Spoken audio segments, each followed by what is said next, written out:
I don't believe trade is the main driver of that, but I'll grant that it does happen sometimes. Who cares about bringing in money? Okay, the whole idea of running like a business. I don't really think it's something that you should take.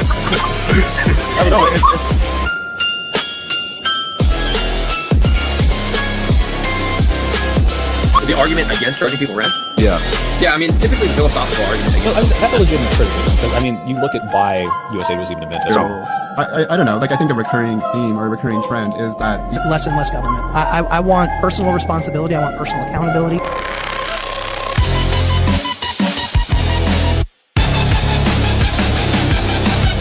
say that I'm like left and liberal. I don't identify as like a communist or any of this stuff. Probably like why would that be revelatory to know that water boils in? About people who are diplomats or ambassadors from other. Did I say that? Did I say that it was theoretically possible to include like it increase? Natural society is a society where it's survival of. You can.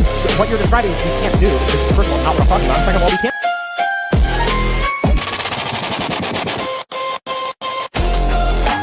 So basically, like, even your Lord and Savior Donald Trump didn't do the best job. That nature, we refer to it as being conscious, or the conscious community. So I think that gay marriage at the Constitution at the Supreme Court level actually... No, but my man just is in the building. And I find it very interesting that fellow believers are... I'm sure there are examples, but these are minor examples compared to the ones that I'm giving. I'm putting down two. Unconstitutional, they shouldn't do it. But now we're arguing about, well, if they do it... This video with a little blonde hair. Yeah, that's what your mom said last night, too. Let's ignore USAID. That's obviously upsetting you, and I get that. Because no, it's not upsetting me. There's a reason I'm successful. There's a reason why I'm liked. This is exactly why Democrats.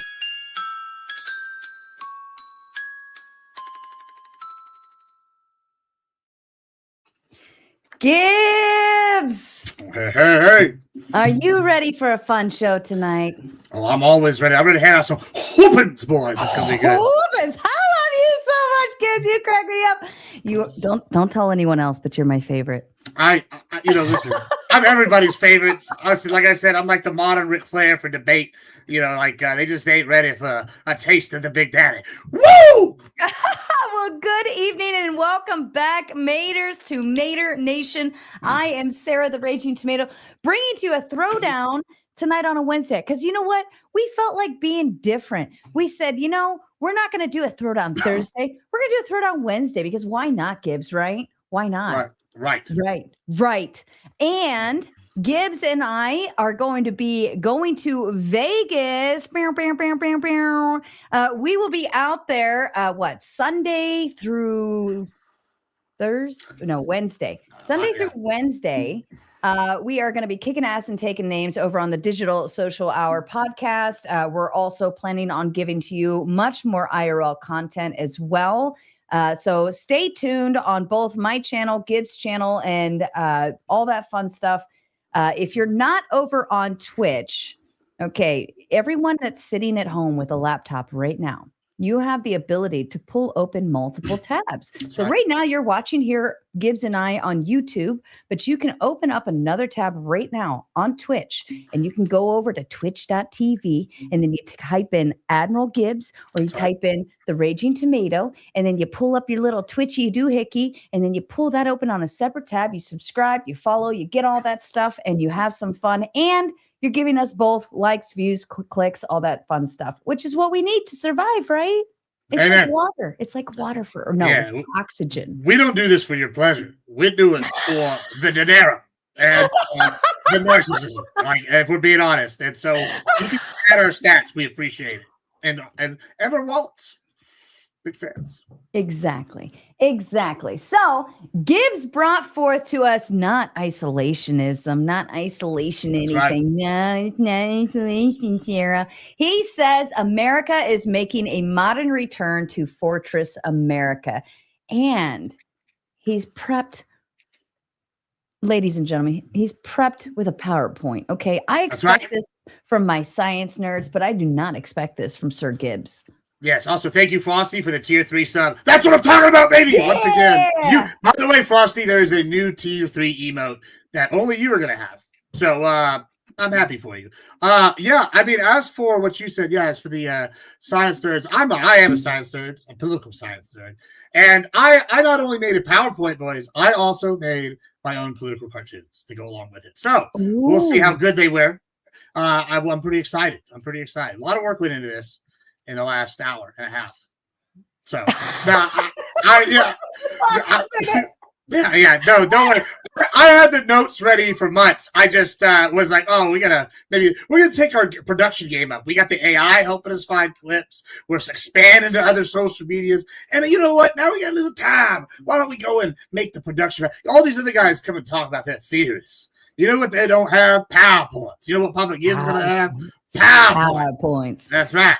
Fair enough. Well, I want to make one quick announcement. Everyone needs to drop tomatoes in the chat because just before I hit go live, Mr. Tom Carpenter sent the big hundo over on the Cash App for us to all have a good night. So he already bought your first half. So when I made the dono goal, I already calculated his half in. So now you only owe 10 to get to gauntlet mode. So tomatoes in the chat. Thank you, Mr. Tom Carpenter. We love you so much. He is fully sponsoring this Vegas trip. And remember, any dono you send tonight, be sure to hashtag Vegas because Mr. Tom Carpenter is matching up to the first 1K to sponsor our Vegas trip. Yeah, I would like to add to that as well. By the way, the on the Vegas thing, guys, I don't think y'all understand.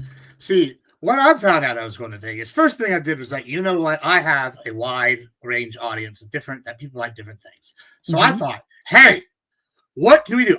The problem I'm having is deciding which all the different things that we're going to do on. Now, Sarah's already got things she's figured out that's going on for her. I've got some stuff. There's going to be so many different things happening in this like 3-day period, 4-day period. Y'all don't even want to watch because you're going to see some shit that's definitely outside the wheelhouse. Like we might be at an MMA gym. I might be at a wrestling gym. We might be at a day club. She might be doing an interview. You don't know what you're going to see. It's going to be wild stuff. I promise. I'm the one you want to go with to Vegas. If you're going to go somewhere, you just might die. No, I'm just kidding. Nobody's going to die except of excitement and fun. And so it's going to be good times, guys. Make sure you're watching everything. I wanted to add to that. I forgot earlier. But, Oh, no, absolutely. I can actually say, I won't say where yet. That part will be a surprise. But I did work out I was asked to come join a radio talk show. So that will be in the works. So keep your eyes out for that. I'm super excited. We've got so much going on, Gibbs. We're busy people. To the moon! To the moon. Yeah, just like Elon created more millionaires in America in one night than most people create in their lifetime. We're going to the moon of content creators. That's right. I love it. All right. Are you ready to get to your content, sir? I am ready. I'm very ready. Do you want me to bring up your PowerPoint? I do want you to bring up my PowerPoint. Your precious PowerPoint, Gibbs. Your precious PowerPoint. Figure out how to make it full screen. Here we go. There's a little button in the bottom right. Okay. Good boy. Good boy. That's yes, not it either. Oh, is it? Yeah. Yeah, and you hit like space to go to the next page or the arrow key or something. All right, well, let's see. All right, so guys, this is a modern return to Fortress America, a vision of American dominance by Justin Admiral Gibbs. Y'all didn't know my first name was Justin. Don't worry, it's not a dox. So guys, we're going to be going down. We have Trump over here. We're going to have to go through some definitions. We're going to talk about what was Fortress America in the past, what the Don Roe Doctrine is, what will a modern Fortress America look like, and imperial isolationism, all these important things. But first, so people aren't confused, because I know people here get confused a lot about definitions, and I don't want anybody saying just because the word socialism is in the word, it's socialism. We're going to be defining some definitions. All right, folks? Defining some definitions. So the definition that we're defining, you like that, are going to be imperialism, colonialism, neo-imperialism, and isolationism. These are all important in context. All right. Imperialism as a state policy, practice, or advocacy of extending a nation's power and dominion over territories and peoples. This expansion is typically achieved through direct territorial acquisition, military force, or by gaining economic political control. And a great example of this is the Rome an empire right here. We got it. You see it. This is them at the peak. They kept expanding. They literally directly conquered it. We take it Imperial Rome. We take the term imperialism from this concept. All right. Key forms of imperialism, because there's always some different forms. Imperialism relies on various forms of control to assert dominance. Economic imperialism, when a powerful nation exerts financial control over a weaker one, often dominating trade, resources, and markets. Cultural imperialism, the imposition of a powerful nation's culture, language, or media onto overlapping smaller nation. We see this today. Good example of this, Hollywood. All right. Political imperialism, controlling the government, policies, and leadership of another region without necessarily occupying it directly. Imperialism versus colonialism. We also see this with sports in the cultural imperialism, where we go overseas. We see these teams that they're lost the Super Bowl, that they got to get rid of the Super Bowl winning champ shirts for the teams that didn't win. They'll give them over in Africa, and all of a sudden these people are now all Bills fan. If you like fucking pro football, you'll get that joke. It was amazing. All right, so colonialism. All right, let's talk about what that is, because that's a little bit different, but similar. The practice by which a nation or power extends and maintains political and economic cultural dominance over foreign territory and its people. It is primarily driven by the desire for resource extraction, wealth generation, and strategic geopolitical power, often resulting in the exploitation and subjugation of native populations. All right, great example. This is the UK, Britain. At one point, they control all these lands. Real cool saying, the sun never sets on the British Empire. They had companies like the East India Company that was basically a country in and of itself. Key characteristics: political and legal control, the colonizing power, the metropole poses its own laws, government, and administration, stripping them of their goods and their true self-rule. They basically exploit the shit out of them with the economics.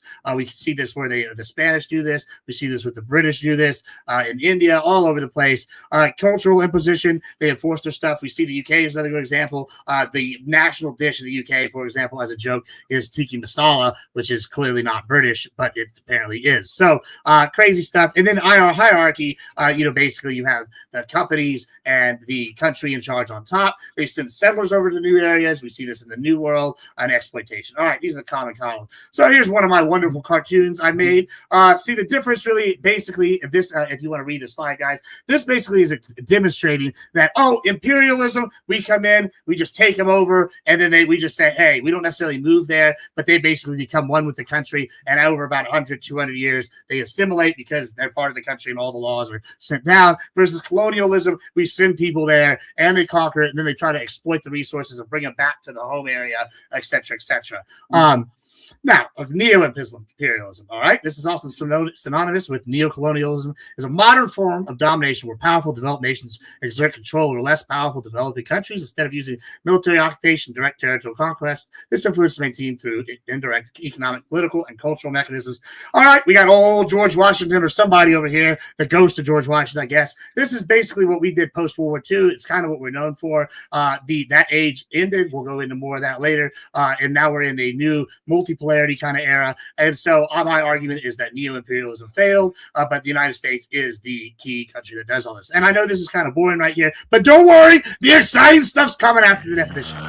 Yeah, don't worry. So this is the key things in the neo-imperialism. And I did this mainly for your audience, guys. I know that some of y'all in Sarah's audience struggle to read. So I put them on these slides. So not only can you not read a book, you can not read it on the screen, and I will just read them directly to y'all. So basically the core mechanisms of control are economic dependency. Weaker nations are kept dependent. We see this with NATO. We see this in Africa. Corporate influence. We see multinational corporations. Debt traps. We trick them in that way. Cultural dominance. We use the Hollywood. I mentioned that earlier. All sorts of good stuff.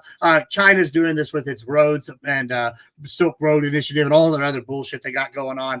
Russia does it a little more aggressively. And yada, yada, yada. So that's the whole thing. So a good example of isolationism here is a national foreign policy that advocates for countries to abstain from international alliances, for economic commitments, and global conflicts, prioritizing domestic advancement and self-reliance. Here's a real good example of this. The Tokugawa shogunate. All right. Remember Japan? They were isolationists till the Americans showed up with Admiral Perry. And they made a lot of cool stuff. But they basically got wiped once the gun was introduced. We see modern examples of this. This is North Korea's isolationist country. They call them the Hermit Kingdom. In fact, Korea is a good example of isolationism throughout its history. The only time they interact with anybody by their own will is when America, neo-imperialists, made them to, or Japan did, or kind of did after they conquered them. The rest of the time, they're hiding out by themselves. One exception that people confuse oftentimes is neutrality or non-interventionism, which is more like Switzerland. Switzerland is essentially all like tied to the global framework of the market. So the banks, they play like mercenaries for all sorts of people, or they used to. They not so much anymore. I think they do for the Pope. But long story short, they're basically neutral, but they're tied into the global system. They desperately rely on the liberal world order to continue in their current state. So it is different than normal isolation. All right, what is Fortress America, boys? Here's another one fantastic political cartoon I made of the basically 1930s. 1930s Fortress America is isolationism in its sense. Basically, we see our good friends over here, Hitler, Mussolini, and Stalin rising in the background, Japan's aggression, the European war, all these things. All right. So what happened in the 30s? I don't know if y'all remember what happened in the 30s. What happened in the 20s and 30s, Sarah? What was a big event? We had the stock market crash. That's right. We had the Great Depression, and it was terrible. And you know, guys, what did they do? They tried to raise tariffs. What was the reason for that? That was so that they could establish manufacturing here in America. Sound familiar? Sound like something we've heard recently? Yeah. Oh, Lord. Does that mean it's isolationism, Gibbs? No, it doesn't. And just because some things have similar characteristics doesn't mean they're the same thing. But we see that they try to fortify the borders. We try to create naval defenses. We saw all sorts of social policies under FDR. And what really got us out of that? Well, you know, World War II, okay? So the core tenets of the strategy, we wanted to be impregnable. We wanted to make sure that the European powers couldn't come over here. We were sick of what happened after World War I. We thought that was disgusting, and we didn't want to see it again. I guess they didn't. I wish they'd had a fortune teller because, man, it got worse. And so they all did all these things. They tried to make us independent, and we had the worst economy in history. Was it all because of our isolationism? No, but certainly didn't help. All right. So this goes on here. If you can, I'll leave it up for a second. But this is the basic idea of what 1930s Unfortunate America is. We had the war plan read. We basically wanted a hypothetical war with maybe Great Britain, who we ended up being allies with. And we just wanted to defend ourselves by taking over Canada. So the desire to take over Canada, I guess it's isolationist, but we'll see. It's not really in the long term. We poured our resources in the coastal strategic fortifications that we've never used. Two-nation ocean navy doctrine. We expanded the Pacific. That's important later when we get into World War II. The Great Depression, Neutrality Acts, and then America First movements. And this is where Trump coined America First. But like all good salesmen, you take something from the past that people might recognize from reading a social studies book once, and you make it your own. And that's what he's done. But we're going to keep going. We're going to get to that in a moment. The Monroe Doctrine. I don't know if y'all remember American history. I don't think y'all do, because we come on these panels every week, and I get told by our stuff that, like, oh, things mean different things than they actually do. And I know that people think they're constitutional experts because they read the one book of the Constitution, or they read the Declaration of Independence once, and then they can quote it from an app. But that doesn't make you an expert. What does make you an expert is studying. And this is something you should study. The Monroe Doctrine here basically set forth that we're going to be separate from the European powers. We're going to divide the world between the West and the East, right? We don't want them coming over here. We don't want to mess with the South Americans. They don't Central Americans, et cetera, right? However, and this was truly isolationist. We really wanted to stay away from them. We wanted to become basically independent on our own, self-sufficient, not be involved. Unfortunately, the Industrial Revolution happened, so this went out the window. And there's other things that have happened, like World War II. The colonial powers didn't stay out, and they got their ass whipped. Ask Spain how that worked out for them. All sorts of examples. The British, we gave them 2 whoopings twice. By the way, if you didn't know, we might play the British soccer team on July 4th. Wouldn't that be something? Yeah. So, yeah, basically, this was a cornerstone that led us into our doctrine of growing bigger. But really, when we started abandoning the Monroe Doctrine and moving to the larger stage, it helped us in the short term, but we had to abandon it to move to the long term. You see this with our expansion after the Civil War, our fights with Spain. Once we gained land outside of the United States, all over the Pacific, then our run-ins with Japan, et cetera, it kind of moves. So here's the 4 core principles: no colonization, no new colonization, a threat to U.S. to security. We were basically attacked, hands off the existing colonies, and U.S. neutrality. So we didn't like that they kept trying to get involved throughout our time, and they discontinued, by the way, if all the way up to the Civil War. We had different countries taking different sides throughout the Civil War, on like some sided with the South, some sided with the North, all sorts of stuff. So really, we were tired of this shit.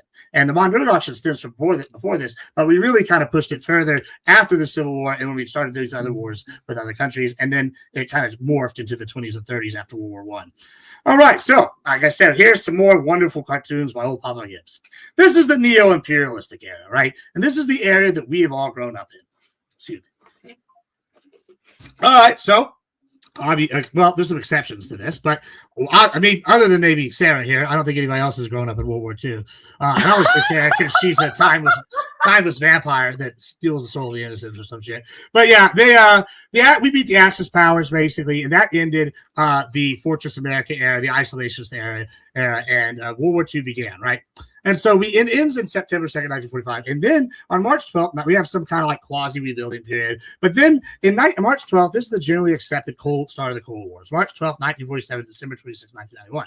All right, and then what happens? Okay, they go, and we have all these proxy wars. We have we fight Vietnam, we fight Korea, but we don't actually stay. We rebuild Japan, South Korea. We fight in Vietnam. We go all over the world. We fight these little battles, etc., up until about 1991. Actually, December 27th, 1991, when George W. told them to tear down this wall, and then they tore it down, right? And so they carved out the world. These are all the presidents after. This is Bush Sr., Clinton, Bush Jr., and Obama. And that's the kind of the pinnacle of the neocon, neoliberal movement, right? Is under these guys. Now, some people like to argue Reagan, but they would be wrong. It is this time period, right, that they basically came into full power. They were never stronger than Bush and Cheney after the 9/11, when we started the war on terror. They started all these different things where we go in nation built, right? We went over there, we built nations, we enforced our will with our NATO allies, we did joint missions and all these things. And we basically ruled through proxy, and we only got involved or allegedly only got involved whenever we needed to, right? But in reality, I would argue that that's not the case. That was kind of a rose-colored glasses idea, but that's just the period that's generally agreed upon. Well, I'm saying we have now entered a new era, starting with Trump's first term. And I would call that the death of neo-imperialism and the rise of multipolarity. And we've seen, much like in 1984, if you remember, there's three great powers, and they're always fighting. It's like the East, the West, and then they have the European power, right? And they're basically these spheres of influence they fight. And that's kind of where we're at. China and Russia have kind of teamed up. They're like frenemies. They're not exactly friends, but they hate us more. And they've teamed up with countries like Iran, Cuba, Venezuela, a few other smaller countries. And they basically formed, first it was BRICS, and now it's SYNC. And, they formed this alternative to the liberal world order. And Trump said he's sick of it. He's basically destroyed that. And so that's why I'm calling it the death of neo-imperialism and the rise of multipolarity. That's got to happen continuously here until our newest era. So now we're going to introduce you to the main course of our topic. Don Road Doctrine. The Don Road Doctrine. Yeah. Coin that, Gibbs. Yeah, you like that? Oh my God. I wish I could take credit for that one, but that is actually a thing they're calling it. So it's not my. Yes, it is a legit political theory being coined by people smarter than me. So yeah, I wish I could steal that, but yeah, we have the Don Road Doctrine, which is a take on Fortress America and the Monroe Doctrine. That is what, as you'll see, a bit of a paradox, but he is walking the fine line perfectly, and he has destroyed the neo-imperialist movement, not neo-imperialist, basically the liberal world order with things like defunding the UN. We're seeing the struggle not to be able to pay their bills. He's having problems with NATO, et cetera, et cetera. He's making new deals, yada, yada, yada. We're going to get into that. So securing a golden future for the United States, the Don Road Doctrine. I want to take on Fortress America. Let's just talk about some domestic policy goals. And guys, I even figured out how to put videos into my what's it called? I don't even know what this is called. A PowerPoint. So you best be happy. No boomer here. But that's domestic called embedding, Gibbs. Yeah. Thank you. I'm glad that we have someone here to teach you that. I don't know how to do PowerPoint, but you boys, I do know how to fucking talk political theory. All right, so let's talk about this, though. We got reinvigorate American industry and manufacturing, energy independence, military modernization, border enforcement, immigration reform, and make the U.S. self-sufficient. Let's talk about one of these things. Let's see what CNN has to say.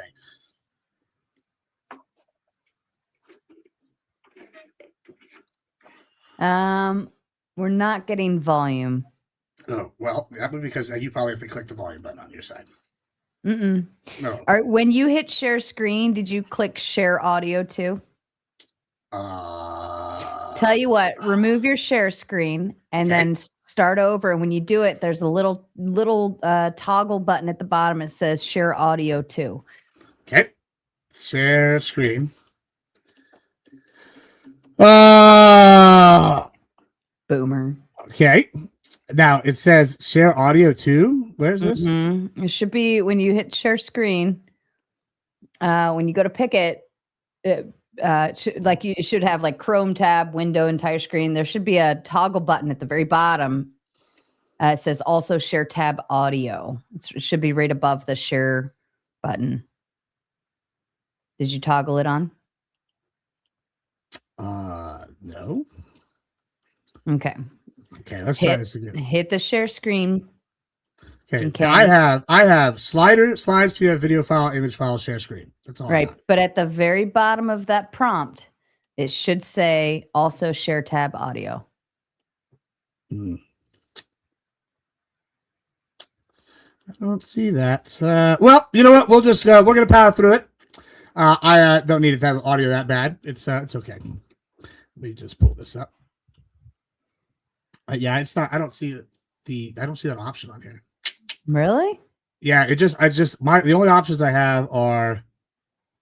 Yeah, I don't even have that as an option. I don't know why. Well, it'll say the like Chrome window, this, that, whatever. But at the very bottom, before you hit the share button, it should say also share audio. Nah, at the very bottom. It's okay. We'll just power through it. Yeah, don't worry. I'm gonna play it and then we'll just talk while he talks in the background so you can see the cool little objects. All right, the numbers.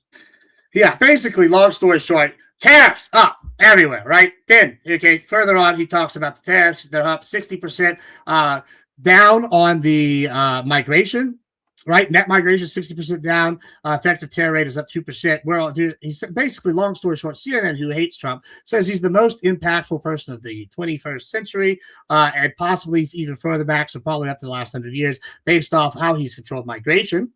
There you go, immigration reform, border enforcement. That goes in ties with that, and because of tariffs, because he's returning and enforcing domestic policy and making us do modernization in manufacturing. We talk about all these things all the time.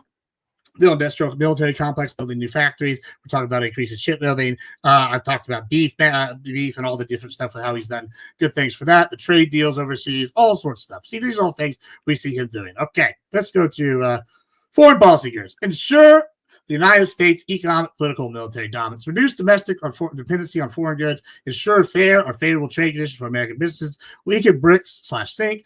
Weaken international institutions that don't put America first. Test and force allies to carry their own weight and renegotiate partnerships when necessary. We can see this all throughout the recent dealings with Ukraine. We've basically, excuse me, basically, we're giving them our weaker tier stuff. We said, hey, if you want to fund this war with Ukraine, y'all need to carry a bigger load. We basically said, hey, we're going into Iran. Who's going with us? We tested them. It took Argentina sent 2 ships. The British couldn't even get them out of their harbor, right? So, like, we're seeing who was willing to do what. Like the ones that stood with us, hey, we're backing them. There's countries like Rwanda. They've taken over most of France's and the United States contracts in in Africa. We've got the trade deals with them. I don't really talk about it much further, but yes, we have a raw minerals deal with them. There's all sorts of stuff where we're trying to reduce dependency on foreign goods and ensure with the production here at home, et cetera, et cetera. So we're going to get into some of these now. All right, so Trump route for international peace and prosperity. This is what people are calling a land route, basically, which is the land Panama. And this bypasses Iran. As you can see here, it goes above Iran completely, goes through Armenia, Azerbaijan. We formed a deal between these two countries with Trump. Trump basically got this peace deal. These countries hate each other, right? And now they're working together, and we have exclusive military rights to come protect this trade route. Our companies have exclusive rights to work on this stuff with them. We're basically ensuring our control of this route going forward. It also bypasses Russian influence, and if Turkey, who's basically a friend of me, they're like the lowest tier of our friend in NATO. They don't even get the F-35, or they might get it now, but it took forever if they did. But they're basically not our friend. But basically, this puts them more economically in line with us, so that's good as well. Et cetera, kind of thing. So this is one of the first things he's done, and this goes into a bigger overall strategy worldwide, as we're going to see. Panama, this was maybe one of the first things he did. As I had my guest on earlier this month, I had to talk about how Panama, and this is something I don't bring up as well in the slides, but as she talked about on there, one of the things that Venezuela was doing was hiding their drug money in Panama and basically was watching it. So that's an economic reason to go. These countries funded by the black markets. We know North Korea, which is part of this organization, this kind of triad of evil, this organization, this axis of power that's opposed to America. And when I say axis of evil, I don't mean they're literally evil. I'm sure the people there are very nice people. But guess what? Their governments are opposed to America being first, and they want their countries to be first. And I don't blame them. But guess what? They're not on our team. So I'm going to refer to them as the axis of evil for now. And so North Korea, one of these countries, has a giant industry based off illegal trade. Most of their industry comes from illegal trade, or did for a while. I think it's changed now that the Russian war has happened. But same thing thing with Venezuela. They're washing at Panama. We also now control the Panama Canal. We got BlackRock to acquire, which even though I'm not a fan of BlackRock, at least they're our evil piece of shit, and they're not China's piece of shit. Right? Like, I'd rather our evil piece of shit own the stuff around the port and the canal, couldn't think of the word there, sorry, than China. So this is the reasons why. So this is good. So all these things, we took legal challenges. We're also maybe in a process, if things don't change the way we want, to retake it completely. Because guess what? We built the damn thing, and most of Panama's revenue comes from the canal. So we're basically just gifted them their reason to exist, which we're also going to get to maybe taking over Panama later in this brief as well, but we'll see that this is part of this global plan, and this is a thing that you can't call isolationist, because once again, this is controlling. This is the second trade route I mentioned that's on a world scale that it's going to control upwards of 40 to 50% of the trade through the world right here, right? Just between the trips route and Panama, right? I think this is like 98% of the trade for the United States goes through Panama. So, or some crazy number like that. So this is just a major port that we don't want China to get any control over. And we don't want our enemies in Venezuela, which borders them, to have any power there. And guess what? Now, we'll skip a thing to Venezuela. President Trump's goals in Venezuela. We had the oil access. They also, I don't think I listed this here, but they also have a massive amount of rare earth minerals, which we're going to need those going forward. We have the drug crackdowns, so blowing up boats in the Caribbean. He's using the legal precedent set by previous presidents to expand that.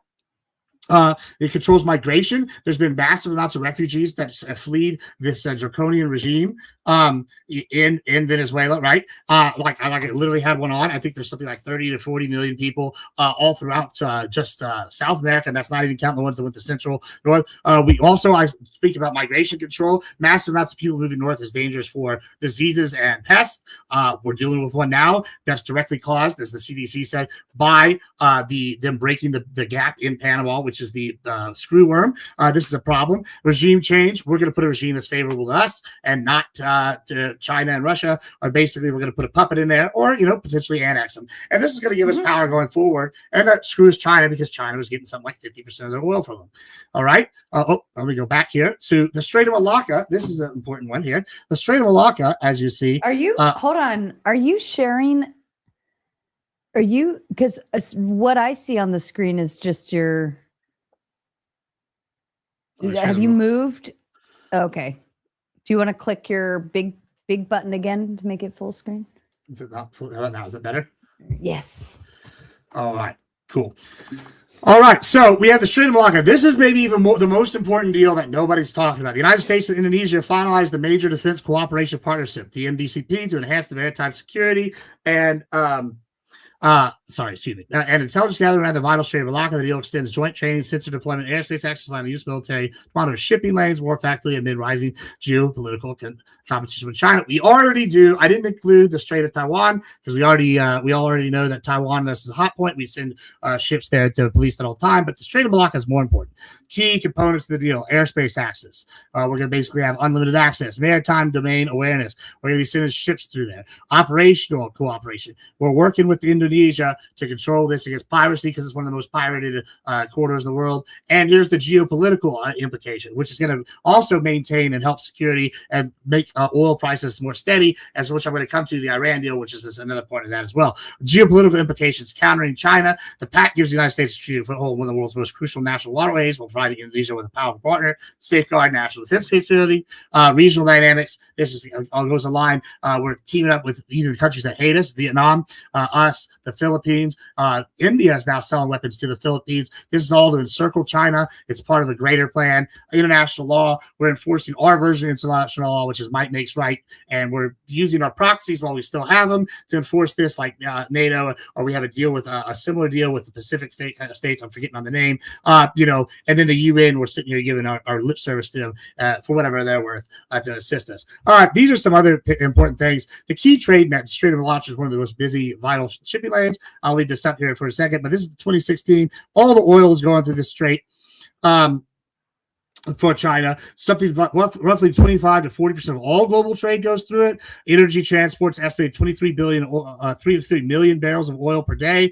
1/3 of the total maritime oil flows All right. 20% of seaborne gas, manufacturing goods go through it. China has 80% of their crude oil goes through this, right? Japan, which is our ally, but hey, I don't know if you remember, they surprised us once. So, allies might not always be our allies, right? But right now, little America over there, they get 40%. So it's basically ensuring that our ally, then and South Korea, which also gets stuff from there, is basically protected. And hey, global impact, because once again, we're controlling this route. Hold on, I'm sure my camera's about to do some crazy stuff.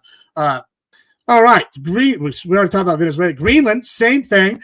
Basically, Greenland's got it's like open. There's not any infrastructure there. There's only 66,000 people that live there or something like that. And so what we've done is we put a bunch of bases there. One, it's great. The sky is open, so no light pollution. It's good for space command, good for satellites. As we're putting space command, we're expanding our military presence as well, our Navy and Air Force bases. Now, this map on the right is talking about climate change. Guys, I guess climate is a changing. They keep saying it is. Or check this out. Here in Texas, we just built this new cool thing called Icebreaker Shipyard. I don't know if you've ever heard of it, but icebreakers go through and break the ice. And these are some new proposed lanes based off either climate change or due to our new tech that we've been able to build with shipping. And these are going to be proposed in Greenland and Canada, furthermore, are going to control all these lanes going forward. This is going to be new areas that bypass some of the old straits like the Strait of Malacca, etc. This is going to empower Russia, but also at the same time, this is going to empower us, Canada, and all the Arctic countries. And getting Greenland in control of that is going to be key. Also, you'll see that Greenland's got a lot of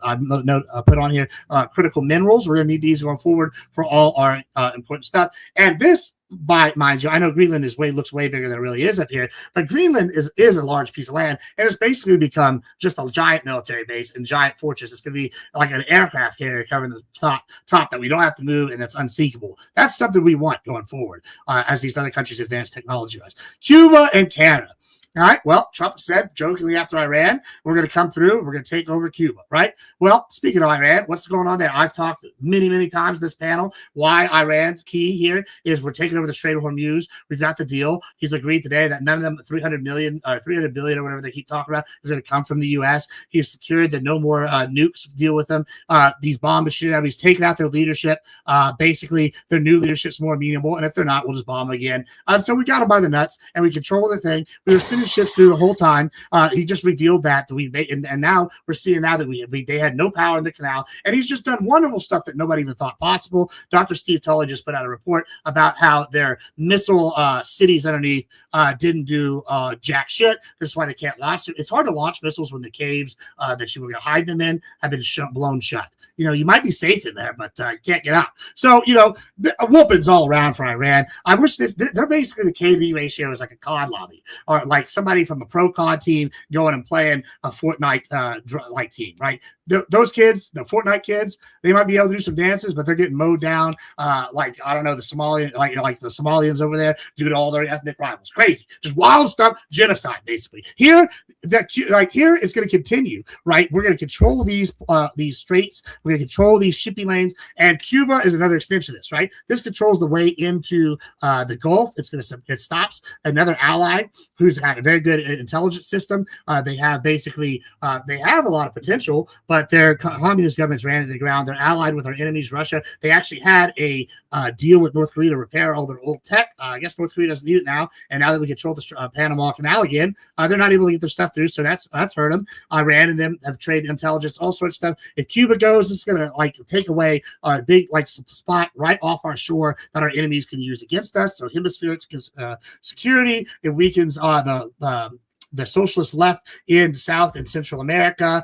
See, these are all good things because the biggest pushers of liberal ideology in the Western Hemisphere has been Cuba for a while. Canada, well, we've been trying to annex Canada since we were founded as a country. This is just another thing. It's going to control those natural resources. Canada's got a ton of them. We're going to control these northern shipping, trade leverage. It's going to just give us more land and population and an educated population. So these are all good things that we want. I mean, first we'll probably start by taking Alberta since they're mostly conservative and they want to leave and join the U.S. anyway. And then we can expand to the rest because, we're American. They don't really have a choice. And yeah, that's how that works. So, as I said, this is the new manifest destiny. I like all right here on the right. Now, forgive me, I was not as good with the Grok art. It doesn't include Cuba in this, but like you do see the kind of, I guess, Brazil and Cuba swap. So I guess we can take over Brazil too. But the general goal is to take all the way down to Venezuela, and then maybe we stop there and we control this this quadrant of the hemisphere, right? This is ours. North America Central America is completely under our control, and we control the gap, we control the resources, and we're poised not to isolate, but to expand further. And maybe we start with South America next. Maybe we annex Argentina. Maybe we, move in and convert Brazil. All these things have potential in the long run, right? These are other things we do. I've talked about that we get our military stranglehold. We control all the ports. You control all the ports. You control all the trades. You're going to have all the power militarily. Our military is in 75% of the world's country. People go, oh, what if these other countries think? Oh, Gibbs, can't you understand why these other countries might not like that? I got 2 words for them. Fuck them. I don't give 2 shits what these other countries think. I'm here for America and America first. We're in those countries, and you know what? We're blessing them. They're getting, every time an American steps off base, they get money. And most of these countries are poor. And guess what? The American dollar goes far. They get 10 American dollars. That might be a month's salary in some of these countries in Africa, right? Like these are benefits to them. We give them protection and stability for the most part. Now, there's countries, I agree, that we tear up. But it's kind of like, if we go back all the way over here to this other thing right here, carving up the world. Now, I bring this up, the peak of neo-imperialism under Bush, right? Because what happened? The Ba'ath Party started to rise. We started to see Iran, Libya, and Syria coming together to be this, maybe eventually a super country, right? Or one country on par in that region that would be more powerful than Saudi Arabia, maybe more powerful than Iran. They could eventually take out Iran, and they were creating a currency for all of Africa. This was a real threat, and it was controlled by the Ba'ath Party across 3 countries. Well, George W. Bush said, I don't fucking think so. And we took out Saddam Hussein. And now people are like, oh, but that created ISIS. We had to stay there so long. It was so bad. Right? Well, I'll tell you something. ISIS is way less bad than Saddam Hussein. And so ISIS is pretty much gone. And Syria is the weakest they've ever been. And I don't know if y'all know what happened to Gaddafi, but he ended up on meat hooks. So it looks like in hindsight, Bush and Clinton and Obama are completely vindicated. They destroyed the Ba'ath Party completely in that region. Yeah, we had to stay in Afghanistan for 20 years. But, honestly, the biggest problem with neo-imperialism is we don't keep what we kill. If we had stayed there 100 years, yeah, I know the American population might not have liked it. But eventually, they have had 3-4 generations of American culture. This is like I talked about with the imperialism from the Romans. One of the things the Romans did is they integrated their culture. Once they were conquering them, they would give the auxiliary a chance to take lands in other areas of the empire, and then they would expand Roman beliefs. And they would have Roman soldiers that intermingle, and eventually they would become Roman over a period. This is something that we should have been doing as well. I went too far. Yeah, so where were we at? Strait of Malacca, Greenland, Cuba, Canada, Fortress America. All right, so we continue. This is, like I said, here's another illustration. Biggest shipping lanes, English Channel. Well, the English are our proxies. Basically, NATO's are bitches. That's why they're not going to do anything whenever we fucking take over. Listen, their response was so weak. And this is why I keep talking about why we need to reevaluate our allies. We said we're taking Greenland. What are you going to do about it? They sent 11 troops. Right, bro, 11 as a, bro, what is 11? They're going to just look as the B-52 rolls by. We can literally, if we took out all the fraud, which is let's just say it's half of the projected $250 billion a year, in 4 years, we just took all that fraud. We could give $1 trillion to the people in Greenland. And I think I did the math, and it equals out to $8 million per person. And we could buy them off, 8 per million against the American citizenship, $8 million per person. It wouldn't devastate the American economy because it's not a big enough influx of cash at once. These people could get that. We can also break it up where they get values, stocks, or some other shit. But they'd get $8 million basically, and we could own it, and we could control this land with all these resources, and we could buy it. Or, like I said, we could just go take it. And what's Denmark going to do? Smoke some weed and do some heroin about it? Yeah, okay, cool. I'm not worried. And so I come back to my point. If you see all these areas on this map here, you can see that we now control number 8, Strait of Malacca. The tip of Africa is controlled by South Africa. They, whatever. They're not going to do nothing. They don't even have. Do they even have a navy? India, I guess they got a navy, but they're basically working with us. Australia is our biggest ally. They're even bigger than Israel if we really want to get down to it. We went into that a couple nights ago, but nobody wanted to hear that argument. Israel and the Mediterranean, we control all that area. I don't know if Israel's got a navy, but Israel controls part of that sea. Ukraine controls part of the other sea above it. We control these 2 other ports. right there, the Suez Canal. That's another reason we're not going to just let Israel fucking down, because Arabia and Israel right there next to the Suez Canal, and Egypt. Who knows what the fuck Egypt's doing? But like basically, that's one of the trade ports we're going to keep control of. And guess what? We're going to have to do it because Europe, like I said, they're crashing boats together, and the French had their one aircraft carrier get out. They had to go back to port because lordy, it breaks down. They make fun of the American aircraft carrier because we have the ocean of shit following it. But I got some news for you. At least the ocean of shit got us there, and it's got to get us back. The French can't even get theirs out of port. So, like, you know, and then I brought up Panama. Once again, we can see this is the thing. Now, one thing I want to point out, does this look like isolationist, or does this look a world strategy? Because I don't think one, I guess you could say the Panama Canal is America, but 1, 2, 3, I mean, all these locations, none of them are remotely in America, and that's not even talking about the Arctic routes, right? So we can talk about what is imperial isolationism. Well, that is the new thing Trump is giving you with the Don Roe doctrine. And I know that people are going to be real confused. And I know people are going to want to go, oh, but you said it wasn't isolationism. Oh, Lordy, you lied to me, Papa. And no, I didn't. Just because, once again, something got something in the name, don't mean it's the same thing. Imperial isolationism describes a paradoxical. Now, do I need to describe paradox there, or do you think we know what paradox means? I get it. It doesn't matter because we're not going to describe it. Geopolitical. I'm sorry, I couldn't wait to do that today. I love you. Yeah, geopolitical strategy, where a nation withdraws from traditional into international alliances, global governance. That's traditional isolationism, but continues to project power and force economic dominance and assert regional hegemony through unilateral action imperialism. Wow, does that sound familiar? Let's talk about some characteristics, and you tell me if this sounds like what we're doing right now. All right. Transactional diplomacy. Okay. Reduces multilateral trade treaties and international consensus with one-on-one negotiations, hard bargaining, and the threats of economic coercion. I don't know who that sounds like. It either sounds like the mob or a New York businessman. Oh, wait. Yeah, I mean, it sounds like Donald Trump. We're getting shit done. That's what we're doing right there. That defines exactly his policies internationally with tariffs, with trade deals, etc. Protectionism. Okay. What's that? Erects trade barriers and focus on domestic industrial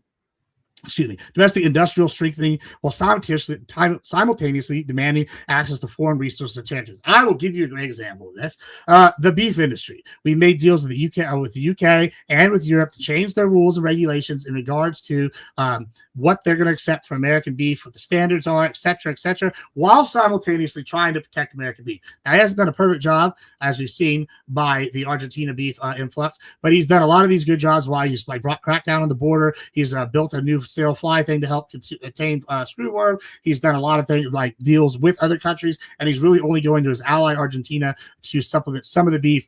So these are like things that he's done. Protections, that's a good example. We can look at shipbuilding. We can look at steel. There's a lot of examples. Unilateral interventionism avoids nation building and long-term foreign conflicts, but utilizes rapid military force, dollar dominance, or territorial expansion to serve direct national. All right, now I don't know what annexing Cuba, annexing possibly Venezuela, annexing Canada or Alberta, and annexing Greenland sound like, but those sound like territorial expansion, right? Now, I get that we talked about Greenland and Canada under the 1930s version of this, but this is more so, right? Because we're talking about adding Cuba. We're talking about potentially adding Panama. We're talking about all the way, if we fully realize it, all the way through down to the Panamanian isthmus, where it's basically locked off, and maybe all the way through Venezuela. So we have a buffer zone, as well as the economic beneficials. Also, let's talk about the unilateral intervention. All right, what did we do in Venezuela? We went in there overnight, took them out, and said, hey, now your leaders are on. Y'all either work with us with y'all's current system, become our bitches, get rid of China, or we're going to just come do this again and again.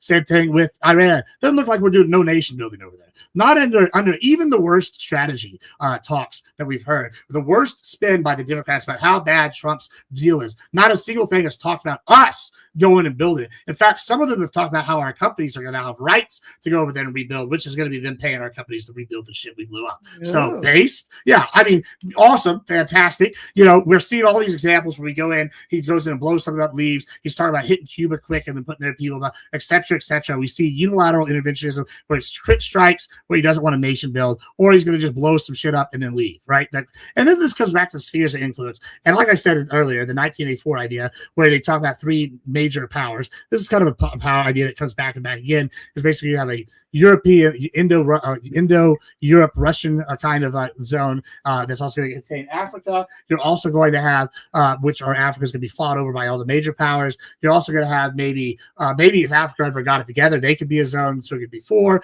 But you'll see a Western hemisphere that's dominated by America, where they keep out people and like play in South American sandbox. And eventually, hopefully, their goal would be to take it over or take over Central America, basically over that term of a couple hundred years. But it's basically they're going to take over their zone, and then China is going to have a Pacific region, and then we're going to control different areas, and then eventually you're going to expand and then go down. And the eventual idea would be that you're going to have one world order, but not this liberal idea of one world order controlled by a shadowy elite, but we're going to actually have an empire that controls it directly, or you're going to have, or annexes them willingly, one or the other. That's kind of the idea in the long term. But in the short term, we're going to have 3 major superpowers, or 3 multipolarity powers, and America being chief among them, because Daddy America is so far ahead of the rest that's not even funny.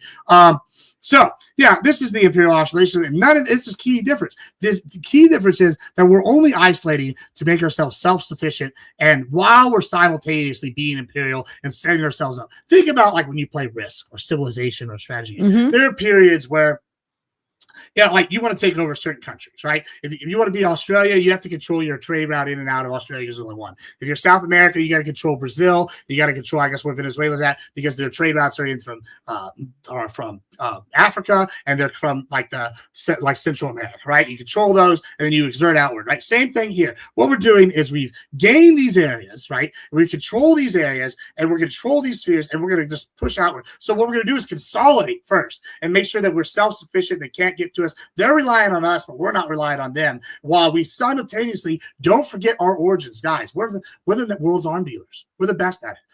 Our arms are the best. Y'all keep wanting us to be this happy-go-lucky group of people. We sell weapons. That's what we do. And when that doesn't work, we whoop their ass. And then we sell them the weapons. And then we sell the different groups the weapons to kill each other. And that's what we do. We need to stop pretending this liberal idea that everybody gets along. Because Russia and China have been playing by a different set of rules. And ever since Trump came in office the first time, we've seen them start doing things that basically, I think under Biden, they basically just ran with it because they thought the America was weak. And Trump went in there and destroyed these systems that have been in place. And this is already happening, the decline under Trump and under Biden towards this new era. So we're in a new era where is multipolarity, but we are first among powers, right? And so we need to maintain that, because this idea that we're going to all get along is just never going to happen. So back to the spheres-based influence. And so we're going to have, like, I guess, some sort of Cold Wars, but instead of we might have proxy wars still, because all empires do. But this time we're going to be at the advantage, because we're going to directly control, or very closely directly control, all the trade routes and the oil. So they're tied to us. They have to come. China just agreed to buy American oil for the first time. So Trump is just dominating. And so, in conclusion, Trump has destroyed the liberal world order. Neo-imperialism has proven to have worked. I will say it worked for a period, but we're in a new era under new rules. Neo-imperialism is out, and the new Fortress America, new manifest destiny, the Don Rowe doctrine is in. And I think Vance and Rubio are going to continue that after he gets out. So, yeah, that is the basic gist of that.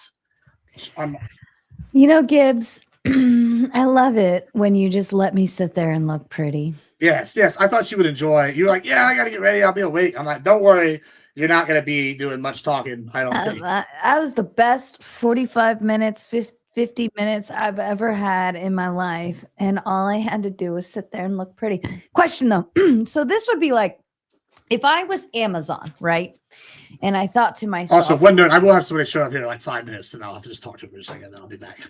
But well, then I don't get to just sit there and look pretty. Now my people. I gave you 45 minutes. You have to give me like 3 to give some paper. But that's in a moment. So just fine. And then by the time you get back, I'll have a full panel in overload. Yeah.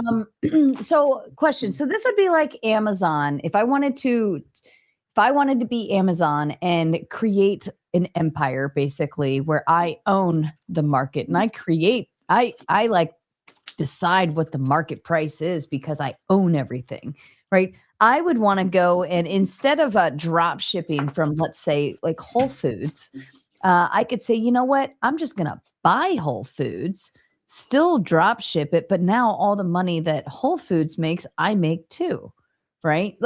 And then I could go to all of the bookstores and buy up all the bookstores and make them mine as well. because instead of just being the third party vendor, like the middleman, I instead would just want to own the market. Does that? Well, yeah. I mean, that's kind of the concept, right? Like that's the difference between what Trump wants to do here is he wants to make us completely self-sufficient, right? Like, so what I'm saying first, like there are like, listen, this is the people are like, this is racist. You blame migrants for the screw one. I'm like, well, listen, fam, I'm just blaming like general mass travel. Hold on a second. I have to answer my door. I'll be right back. All right, go take care of your stuff. Here, I'll just remove you off screen for a minute. In the meantime, I will go ahead, since we are around the hour mark, I'll let everyone start hobbling backstage for open panel. Join open panel queue. Here. Sorry, sometimes I forget what the hell I'm typing. All right, the link has been dropped. Feel free to start shuffling backstage if you have something to say. Hi, Mom. Hey, Mom. I love you, Mom. I'm incredibly curious, kind of like, is this good? Is this bad? Do we want to do this? I mean, I know Gibbs personally is a huge fan of capitalism, right? The more money we can make, the more domination we have in a market, so on and so forth. That makes sense to me as well. I look at it, I like the way I can think of it this direction is like, yes, I'm a YouTuber, but if I want to own the market in terms of channels, and I think Pearl did this actually, where she began buying creators basically and saying, here, you're going to run this show here, and I'll take a certain percentage of whatever we do. I'll ensure to promote your channel, yada, yada, yada. But you are part of my network. So now I can control the airwaves in terms of who's going on when, what time, how long, what they talk about, the content. Oh, you back? Sorry, I didn't want to like have you. Yeah, you're good. Know. Oh yeah, I just had to get this paperwork. It's late, but we closing deals at all hours of the day, baby. Woo! Actually, I'm so happy because that gave me way more money for Vegas for this shit. Hell yeah. Are you buying me dinner then? Is that what that means? You're buying me dinner for all the money I paid you. What are you talking? If anybody's buying anybody dinner, you're buying me food. Listen. I come on all these panels. I hear all about equal rights and feminism and a return to trad life. Listen, that's all well and good, but I see the light, and the light was someone getting $300 to drink 2 White Claws and then pass out. And that's the light, boys. And I tell you, I'm a little jealous, and you're going to use that to buy me a nice steak dinner. Is what's going to happen. Oh, really? Yeah. Listen, men, know your worth. Know your worth, ladies and gentlemen. I'm officially grifting on the Cash App or Buy Me a Coffee app in order to take Mr. Gibbs out for dinner, because he does provide us with lots of. Y'all should give her $- now, so she has to make sure she goes in her bank account. No, I'm just gonna give all the money. Don't worry. We'll go eat. Papa Gibbs thought about eating some food in Vegas. Don't you worry. I love food. Yeah, boys. Yeah. Food anyway. amazing. Yeah, where were we? Yeah, it's basically like controlling the supply. It's just like, hey, Connor, check this one out. There's a correction from your stream, correction of mine. Was when we talked about HEB in my last video where we reviewed that debate I did. HEB does a wonderful thing, right? They create their own supply chains. Like, for example, if you want salmon, they have salmon farms and salmon fisheries in Alaska. If you want crab, they got the crab in Alaska. If you want Argentinian red shrimp, they have the farms in Argentina. They have all sorts of farms all over the United States, all over all these different things. Then they bought the shipping capacity. They bought shipping companies. They do all their own shipping and all their own logistics for the most part, right? They want beef. They buy from Texas ranchers and they buy from other. So they buy locally, and they've developed their own independent supply. That's what we're talking about with the Fortress America here. Is America is in a unique position, especially if you can control the all the way down to the Panama Canal. We basically are in a unique position where we can be completely self-sufficient. We have all our own energy reserves. We have all the natural rare earth minerals. We have natural borders that protect us, right? We have, guess what? On top of that, we got the tech. We got the Japanese working for us, little America. Maybe they get annexed too. I don't know. I'm okay with that. We got basically, we got, the tech, Silicon Valley here. We're leading. The trade. Taiwan, they need us to survive. Right, we got all these things. We're independent. They can't do anything. We forced now with Iran not able to get their oil out. We forced China to come to us. So all these other people, they're not independent. We're energy independent. We're resource independent. We're economically independent, and we're going to be food independent. We got the bread basket. Would you want others to rely on us? That's right. We have the power play.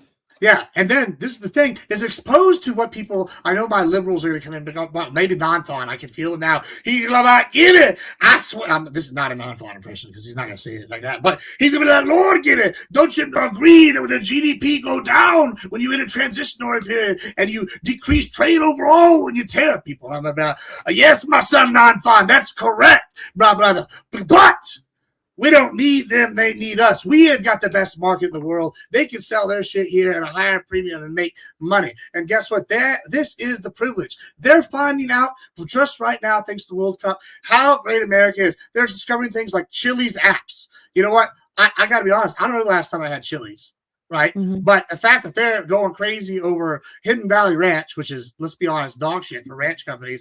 But I guess it's tier 1 for them because they never experienced it. And Chili's, this is just showing them the consumerism, the power. They're finding out how big America is. We're a massive country. They're figuring out, in Texas, damn, guns are pretty cool. The Germans are finding out, man, it's nice to have that here because they're in the South mainly right now. The Germans find out, man, this is what it's like to have national pride and not commit genocides regularly. Well, I guess we do anyway. But I'm just saying, you can have national pride. I literally watched this guy from Germany say, hey, could you imagine if they had my grandfather's regiment on the wall? I'm like, nah, that sucks because he was a Nazi. But guess who's not? We have patriots on our walls. We can take pride in American heritage. They're finding all these things out. Guess what? I have a friend, Modi. I talk about him all the time. Modi hates the UK. There's no pride over there. It's lame. And every time he comes here, he's like, man, I've never heard anything like Toby Keith before singing, I'm proud to be American. We're going to put a boot in your ass. Like, this is American. They don't understand when people say the European mind can't comprehend. This is right. Did you know that people talk about gun violence? Here's a stat. More people die from not having air conditioning in Europe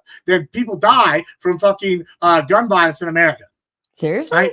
Yes. And if you take out the top 8 cities, which are all Democrat ran by gun crime, by the way, crazy how that works. And you take that top 8 out, guess what? We dropped 139th on the gun crime list. So it's pretty crazy that we can identify certain areas as the problem, and it's not really gun crime. So a lot of these talk boys, they're finding out all sorts of stuff. I've watched my friends here, they come from Europe for this trade. I met how long we took them out to the ranch. They went shooting. They'd never seen anything like this. We took them, let them shoot a water-cooled machine gun from like 1914. They're like, wow, this is crazy. This is from 1914. I'm like, yeah, y'all's great granddaddies are going over the trenches. We're shooting this. They're like, oh man, that's cool. I was like, I want to go shoot an artillery shell next. Like, and they're like, what? Okay, so they get to see crazy stuff they never experienced. And this is America. We're the best. We're so far ahead. Iran found out about it. They fucked around. We bombed the shit out of them. We just fight every time they pop outside. It's like whack-a-mole. They don't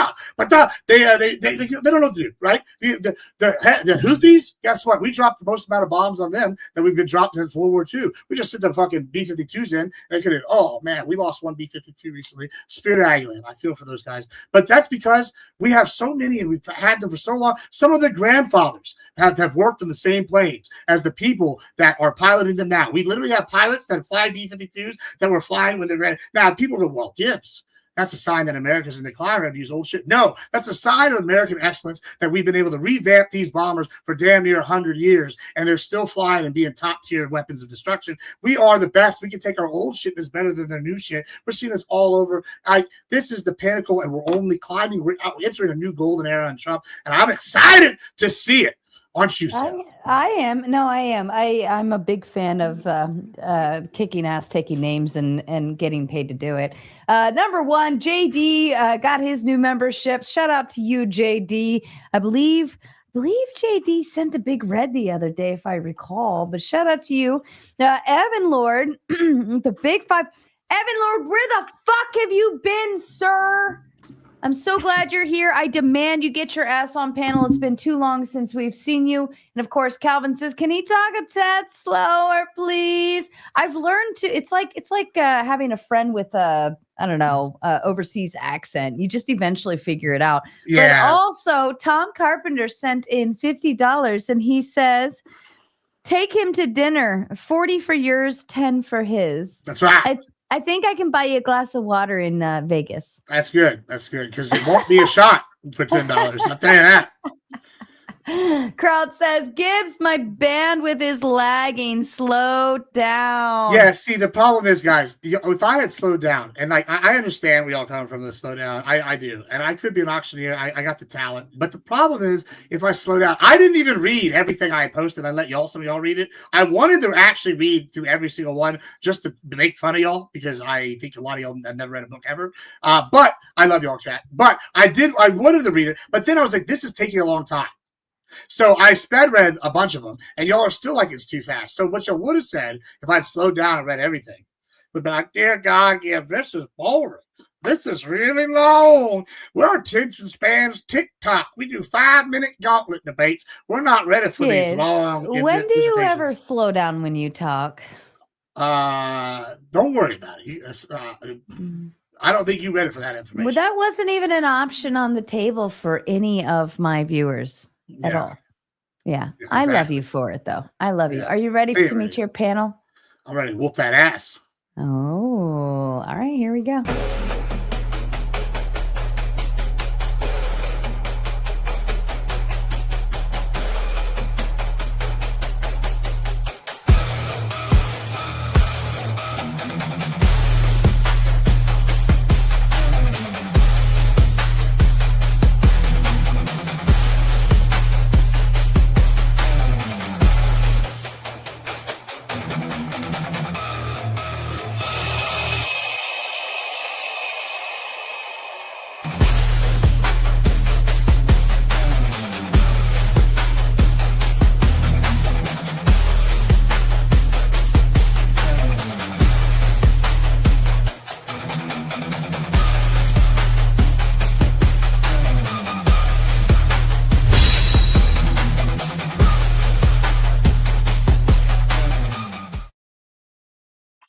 All right, and Kraut's already talking shit from the chat, but I love it because he sends in another 10 towards the dono goal. So I believe you only owe 3 more to get to the full-on gauntlet mode because Tom sent that other 50. So he sent the first 100.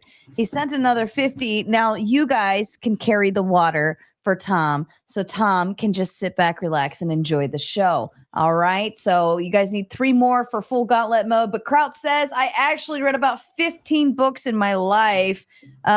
Fever Dream is my favorite book of all time." I know people that read 15 books in over the summer.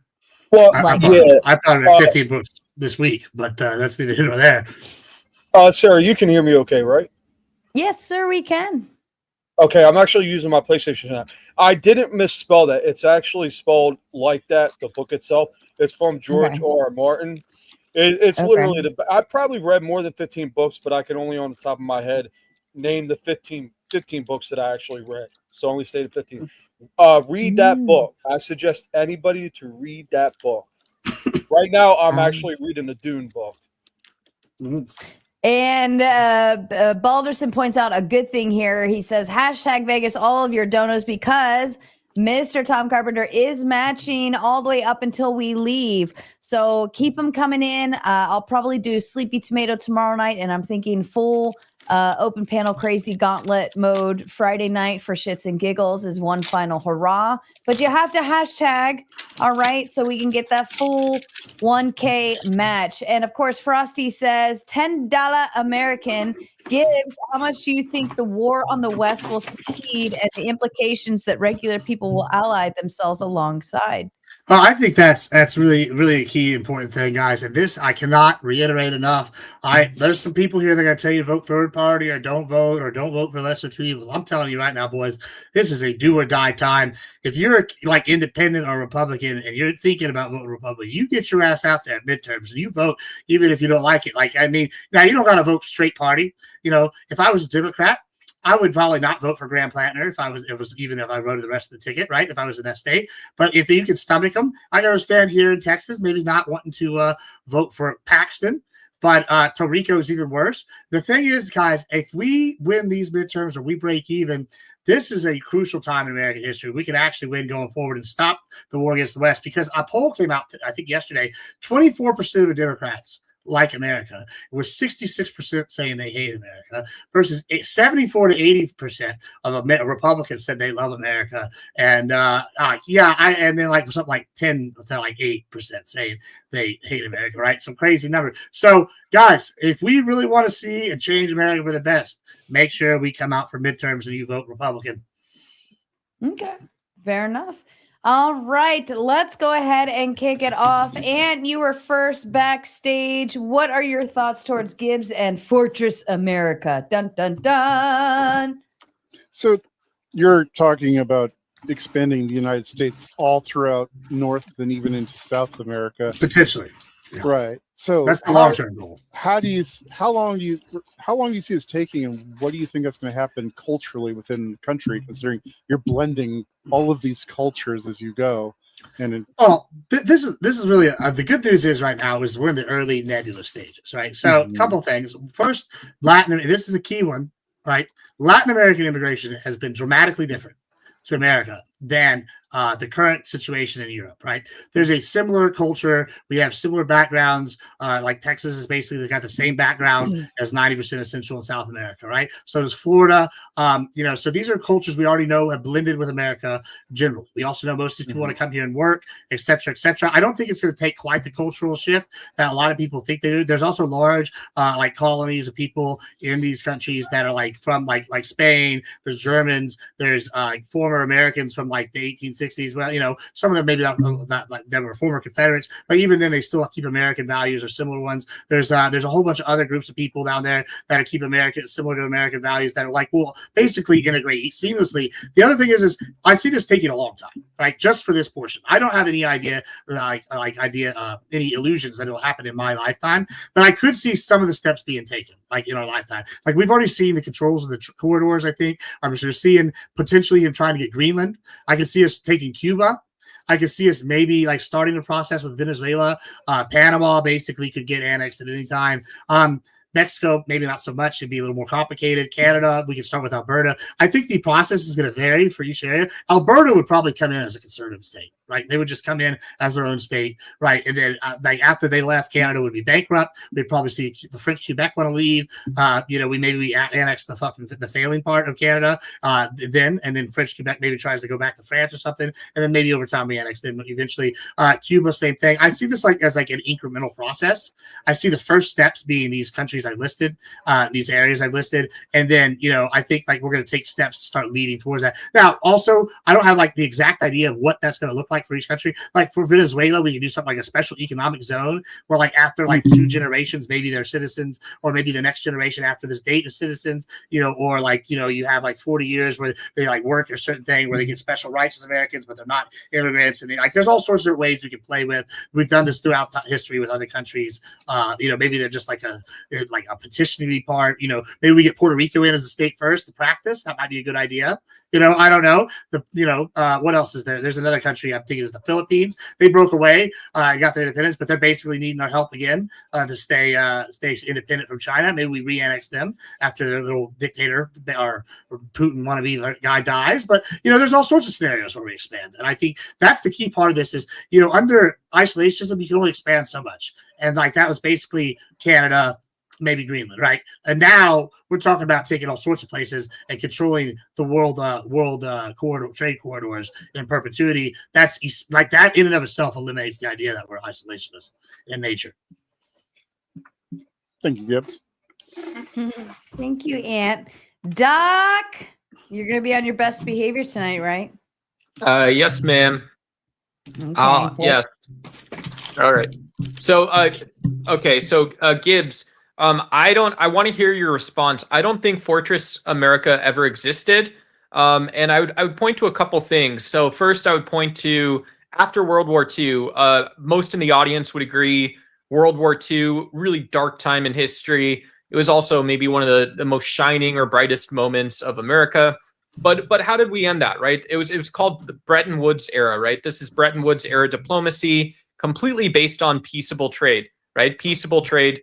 So no fortress America. And this leads into American values. It leads to a period of global democratization. And then secondly, I would just say, what I think is disgusting is, I would say it's your reference to history and culture. If we actually go back to the 1830s, 1840s, 1850s, you start seeing many writings that are still recognized as positive, as being empirical, that describe the United States, such as Democracy in America by Alexis de Tocqueville.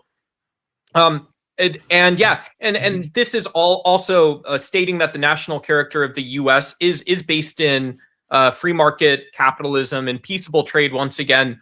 And so, saying that the United States isn't going to trade. I know these panels can be fun to discuss, but it sounded like you believed a lot of the stuff you said. So I just want to, I guess we would say in blood sport, I'm checking on you, buddy. Sure. I mean, you maybe you missed, but I would agree. Fortress America didn't exist after the 30s. If it was after World War I, pre 1941 thing that we had.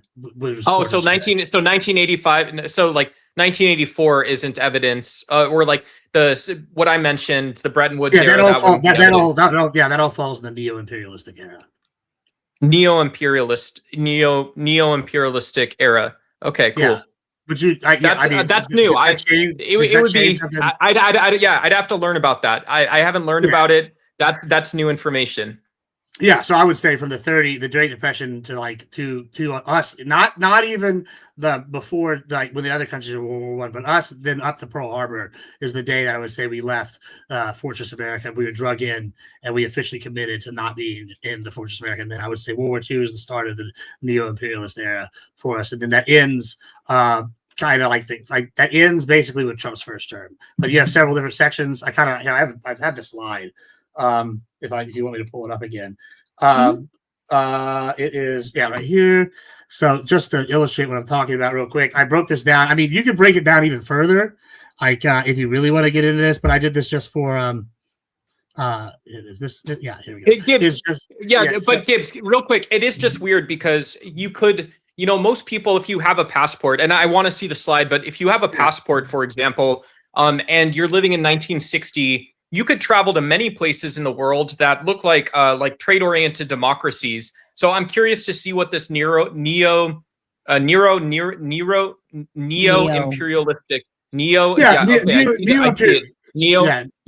I see it on there. I see it on there, Gibbs. So yeah, walk us through this. I'd appreciate your take. World War II is the end of the old powers, right? You see, the UK is finally kind of done, right? The Americas leaving Fortress America, which was I will agree, original Fortress America was isolationist. Fortress America now is more of a step on a plan to ultimate imperialism, right? Which is, so we're imperialist isolationist, right? But imperial isolationism, so it's more consolidating than it is pulling away. So we start with World War II, right? This is when I said that era. Yeah, ends. Wait, Gibbs. What's the information source real quick before you go forward of this? History. Yeah, the information source of this, the slides you're showing. I mean, it's 50, 60 different sources. I mean, I think you want a glossary. I mean, I have for the whole thing. But I feel like we can agree that World War II started December 7th for America. It started 1939 for the other countries, right? And then it ended September 2nd, 1945, when we finished off Japan. They signed the deal, right? I think we can agree with that, right? So the Cold War is generally decided, for most historical things I've seen, to go from March 12th, 1947 to December 26th, 1991. Y'all can fact check these. If y'all want to fudge the dates a little bit, not a huge whatever. Now, this one, I think the peak of neo-imperialism is going to be the one that's the most controversial, because some people are going to argue the Reagan era is the peak. I would argue, personally, based off that the Bush, the Clinton-Bush W years are the peak, with the Patriot Act and the War on Terror and our expansion into other countries. I would argue that's the peak. And then Obama continued it successfully, but he didn't really expand it. That would be my argument. it, and then that ends when Trump is elected on the 20th and takes office on the 21st, and then we see Trump kind of start this dismantling of the neoliberal, neocon, conservative, the neocon, neoliberal world order with like taking out the UN. He tried to take out the people in the United States that were like not his people. You see the shakeups. You know, he kept some of them like bolting around, but then they kicked out. And then you see the rise of Russia and China during Trump 1 and Biden. I mean, you've seen them rise during the whole time after the Cold War. Russia like died off for a while. They came back and China took advantage. And so you see this like kind of like spheres of influence. And so like the last two, I would say, are like my creation, but based off quite a bit of history. And you could probably find other people that would have, like political scientists that would agree. And then this is a new thing that I'm presenting here is the death of neo-imperialism and the rise of like the new Fortress America, Trumpian Don Roe doctrine, which I think is other people are presenting, but I'm really trying to take a step further and talk about one of the steps on the way to the ultimate Don Roe doctrine, which is Fortress America. Does that make sense? Okay. Yeah. I mean, the reply that I'd offer still is I think it's a cool story. It sounds like a Man from Hightower type deal. And yeah, I don't mean to be boring or a stickler, but I would say the presence of large multinationals, the fact that, you know, that's one tangible or concrete piece of evidence.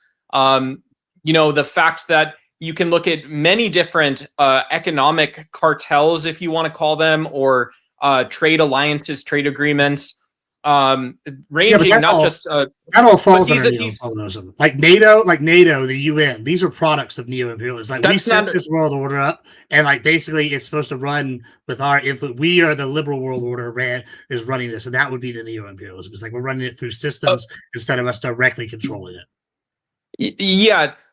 Okay. So yeah, but you do see though that I would assume you're not dogmatic or ideological enough to allow the presence of superseding international organizations such as the UN or a regional group that formed in the 1990s. I'd mention such as the European Union invalidates that again you could go shake hands with people in many countries, including the United States. That's my point. Is the peak of the imperialism, right? So the Cold War the Cold War is this idea, right? We have two world powers, right, and that ends, and then we have like this kind of like morphing period where the United States ends, and you bring up the EU, which started what happened in the 90s, right?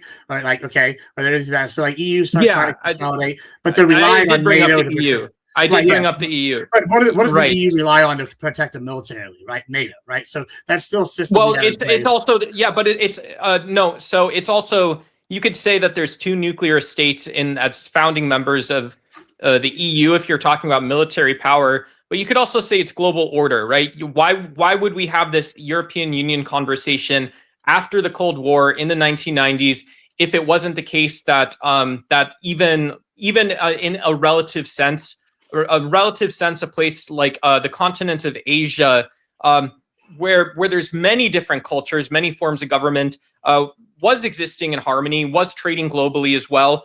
And so, you know, I don't know when you say neo-imperialism era that falls as a fortress.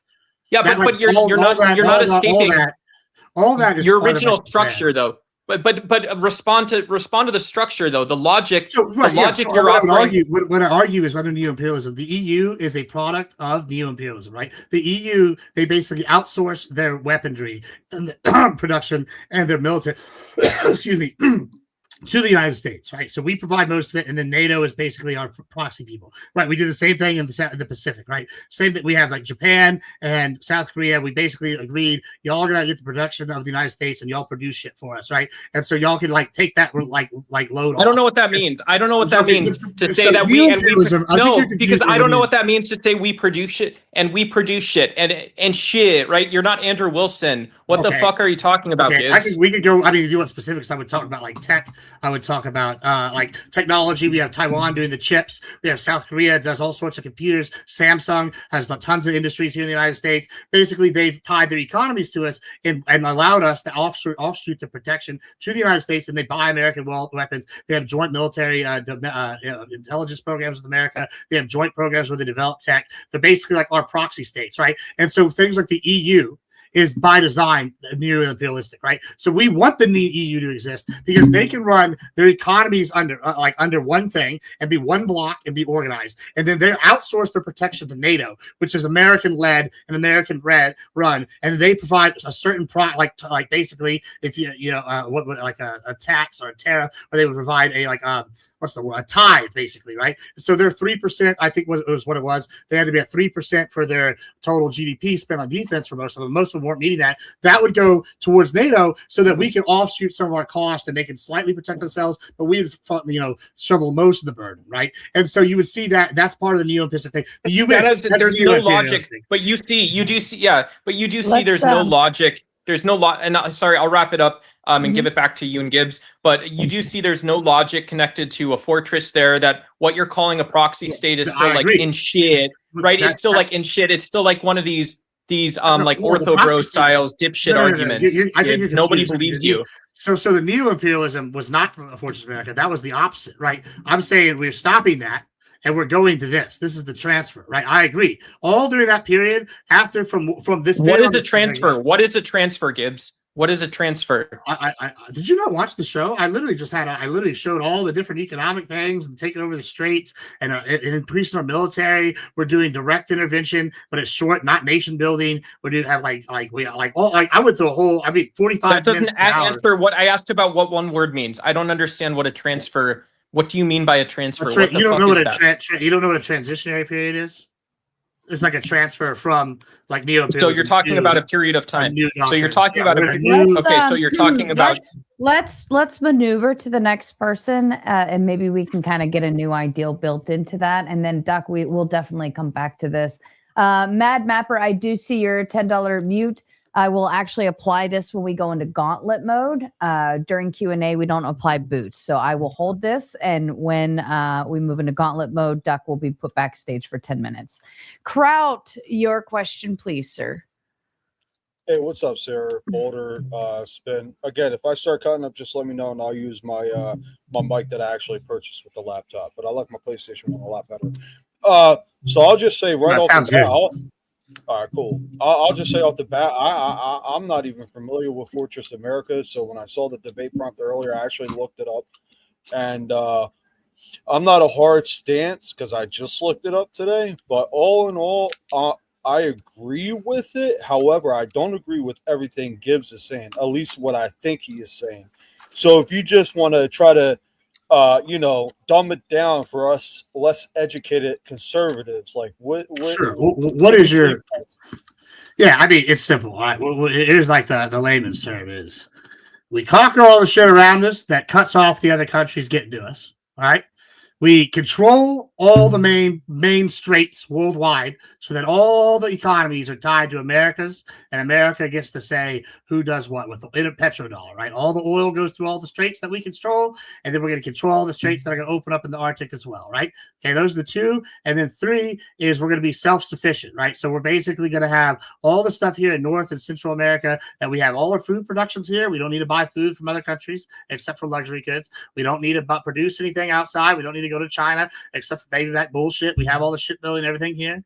All the manufacturing, whether that's beef, whether that's farming, whether all that's going to be here, whether it's military, everything here. And we're no longer needing it. And then we're going to expand our economic influence, that once we've consolidated and protected ourselves, we're going to sell all of our shit, and we're going to give exclusive rights to America. But things like immigration, we'll see like the $5 million plan, the golden plan like Trump did, where we steal the best of the immigrants, right, who want to come here and build businesses and have a lot of money to invest in America. And they do that right off the bat with the thing, with the 5 million thing. And then we also use things like we brain drain them with we take them from other countries, and then we redo H-1B visas, which we're already seeing them do. All these things. This is a fortress America, but it's imperialist in nature because we are using our power economically, politically, and militarily to intervene in other countries in order to benefit us both, whether those countries like it or not, because we're ensuring our success long term. Okay, yeah. I'll probably agree with you maybe about 70%. My hard press is, well, one of the reasons why I never really liked international trade is it kind of I looked it up on my phone. Just give me 1 second. I actually have the page. I just got to type in my password. I actually read about American deficit and surpluses like when I was like fucking 20.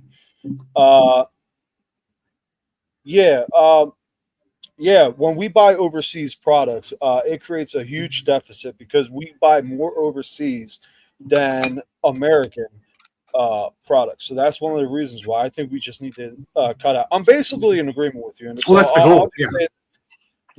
My major disagreement, and again, stop me if I'm strawmanning you, it makes it seem like you kind of want to have a monopoly over everything over other countries. Yeah, that's right. We're America. We exist because we say so.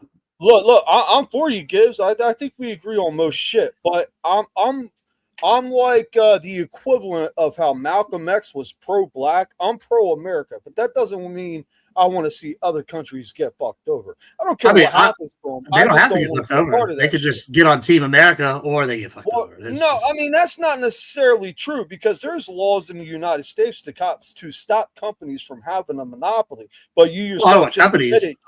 Yeah, sure, but that's different. Hold up, Skip. Hold on. You yourself just admitted you want a monopoly on America, right?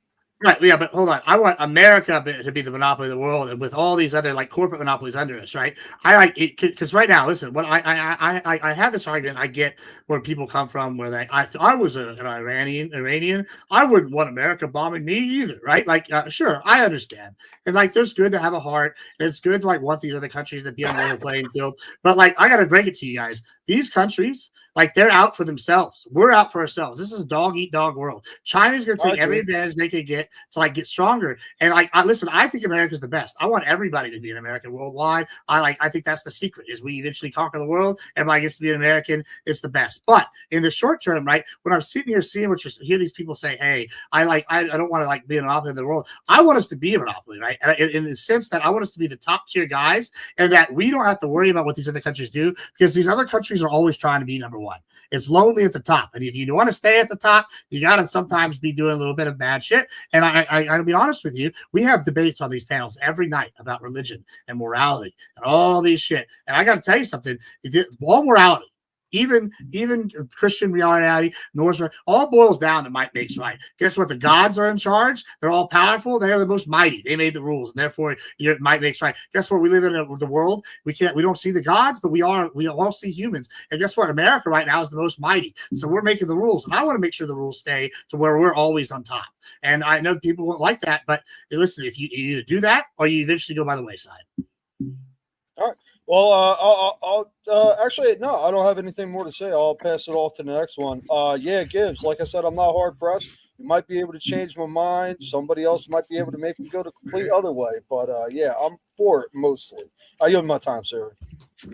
Thank you, crowd. Excellent question. All right. Spin would like to pass on his turn per usual. Clay. Yes. Why are you not cammed up tonight? Are you naked? I am sick. Oh, you're sick? Oh, yeah. no. It's a rare thing for me. It was earlier today. I'm getting better, but I didn't want to miss. So, I'm just sitting at the computer. So, that's fair. That's fair. Yeah. All right. Your question to Gibbs. It's okay. Now go ahead. Don't look at me. Don't look at me. Thank you, Gibbs. Thank you, Tomato, for... Hold on just a sec. Oh, you hit the mute button, Clay. Better get better, prick. I apologize. I had to answer the door for a sec. Somebody's checking on me. Thank you, Gibbs. Thank you, Sarah, for being here. Thank you to the chat, and I apologize if I do this slowly. I do appreciate you coming up and telling us about your views on the Fortress America. And I actually don't really disagree with much of anything you said. We may disagree on which direction that may go, Gibbs, but ultimately, I see it.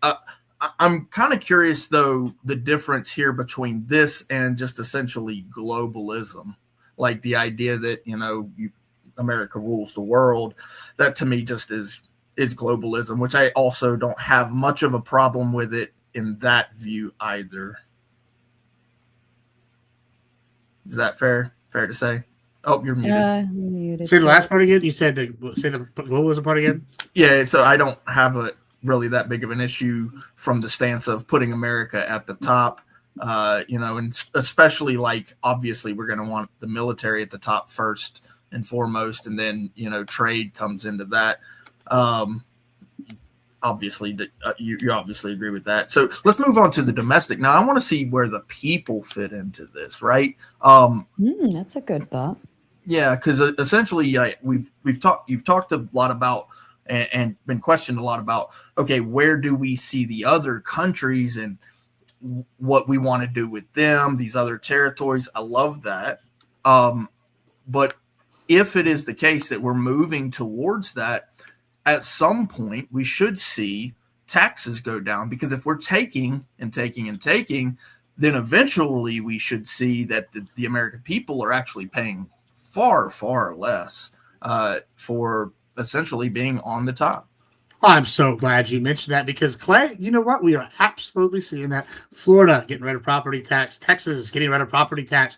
We're seeing other countries states follow suit. Some have gotten, Texas doesn't even have income tax, right? We're having other states. I think Florida might be following suit with that as well. There's several other states that have already had this in practice. So we're seeing states that are like buying into this, where we have states like Texas who are booming. Like, talk about populations declining in some states and the nation as a whole. You know what states are not having population declines? States like Florida, states like Texas. They're having people immigrate there, afford work. We're having industry being built. We just signed on to have an icebreaker shipyard built in, I think it's in Galveston. No, it might be Brownsville. Either one. It's being built on the coast, right? We have Corpus Christi is building a desal plant. There's a right outside, I think Port Aransas, they're building a drone weapons plant, right? Like a USO plant, right? We're building all sorts of other stuff. Arizona is now building Shahad. They have a plant building the American Eagles. I think they're the Shahad version of the Shahad missiles. So we're seeing a return to manufacturing. Now, there is going to be a period where the people that are in the service industry or have these like liberal arts degree jobs are going to be hurt. But like, it's because we switched to a gig economy. Everybody has 3 jobs. But as the manufacturing is built, as like the other industries return to growth, we're going to have these people start getting these jobs, move in. Because listen, these are like skill jobs. They're not like jobs you need to have a degree for. I don't need to have a degree to go be a hand on a wrench. I don't need to be, I might need to go to school to be a welder, but that's a short period of school, right? Like, but these are trade school things. These are things people retool into, and a lot of programs are already out there. I'm not a libertarian. If the government wants to fund a program to get people into trade schools, to get people into these manufacturers, I'm okay with something like that, right? As long as it's monitored. I just don't want fraud. Same thing. Like there's all sorts of things.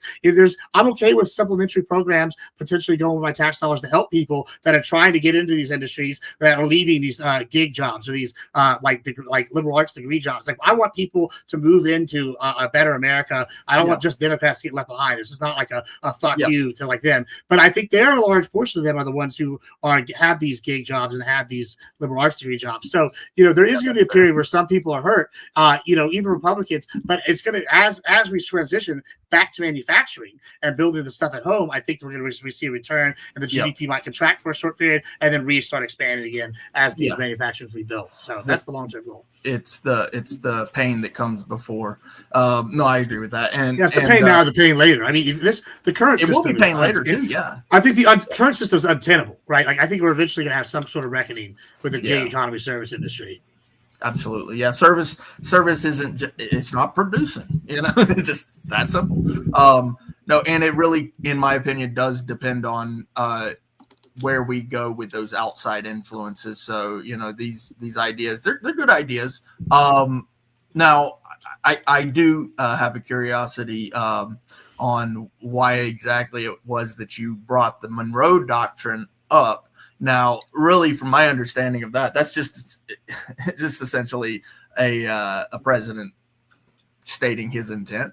What is his vision for the future? What are his policies? What is he going to do moving forward? But really, the constitutional power in a lot of these cases still lays with the Congress. So because of that, I want to know your take on the constitutionality of it, on whether the president essentially should just write an executive order. I know we've had this conversation, but it's your time now. So why it is that the Constitution is king, and that the power that's vested in the Congress, in my opinion, maybe not in your opinion, ought be vested in them. And when I say that, what I mean is some of those things that perhaps in the past hasn't necessarily been respected. And there's other things than war that are congressional powers, right? So there are obviously treaties, we know about that, but then there are some economic things, the foreign aid, right, as well as the immigration itself. Those things actually lie vested in the Congress. So why it's important for the president to recognize his limitation by still trying to state his vision for the future. It's fine that the Monroe Doctrine is applied here. I like it. I like that you brought it up, but just still understanding, the constitutionality, the separation of powers there. I don't. Okay, maybe I don't understand the issue that you're having, because I know that you're trying to focus on the constitutionality of the executive, but this is the problem. Always. So the Monroe Doctrine, right, is put forth by two presidents, right? It's put forth by John Quincy Adams and James Monroe, right? Right. All right. Okay. And Monroe is also the person. I don't know if you remember this, but he's the one who appointed stuff. And then whenever they had the midnight appointments, basically, and then we had it was Marbury versus it was Madison, right? And part of this just had to do with Monroe, right? All these things. Yeah. These people all that shit happened in all the this same happened. Yeah, all this happened, right? You remember those? Jefferson, Now, the Constitution states that the president is the commander in chief, right? He's in charge of the military, the armed forces, Yes, et cetera, right?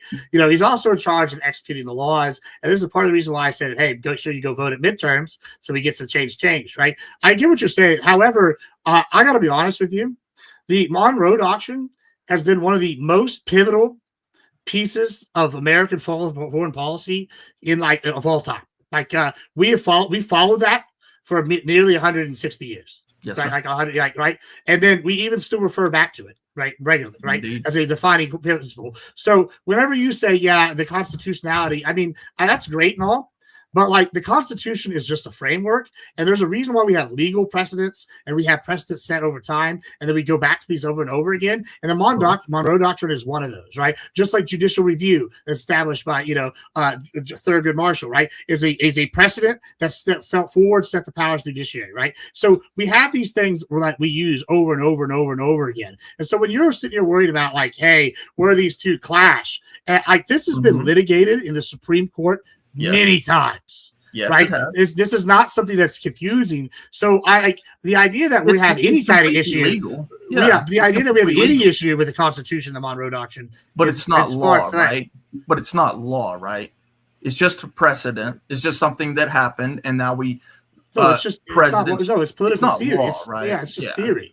It's theory. It's understanding where the vision is. Yeah. So if you come in our backyard, we fuck you up. Like we did. Yeah. Which actually serves the purpose of Fortress America the way that you're talking about. It's exactly what you're talking about. It's the envisioning that you're explaining, which is exactly why you brought it up. I love it. But the Monroe Doctrine is isolationism in and of itself. The Monroe Doctrine is not.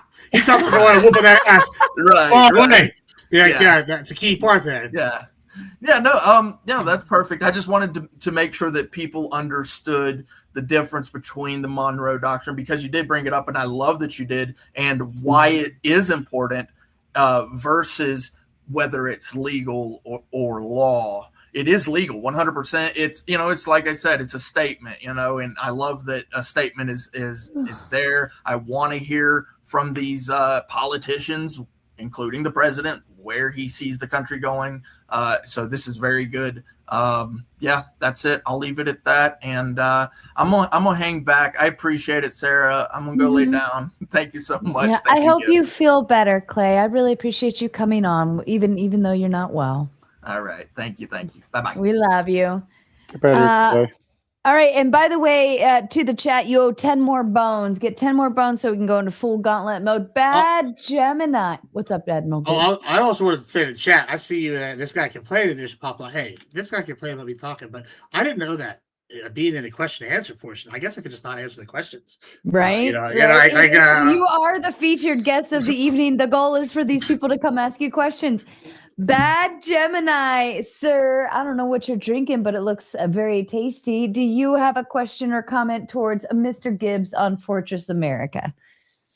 When I have questions, that's normally when I'm dating. But when people talking reckless, I have statements. So when it comes to AG, he can't put Florida in his mouth and be inaccurate. First off, I'm in Florida. These property taxes, they're not going anywhere. Just because they talked about it, tried to push it forward, all that, they said no. So we got these property taxes. It's here to stay.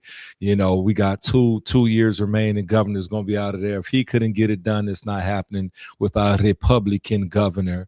But, you know, so for that, it's not happening. That's inaccurate. Now, when you're talking about state taxes, I mean, come on, Florida, they're not just adopting, they've been adopting. You know why? Because we got great tourism. You know why we have a high population? Because we got people from the islands which are a hop, skip, jumping away. They're pulling up to Florida. You got Florida with beautiful beaches. You got Florida with no property taxes.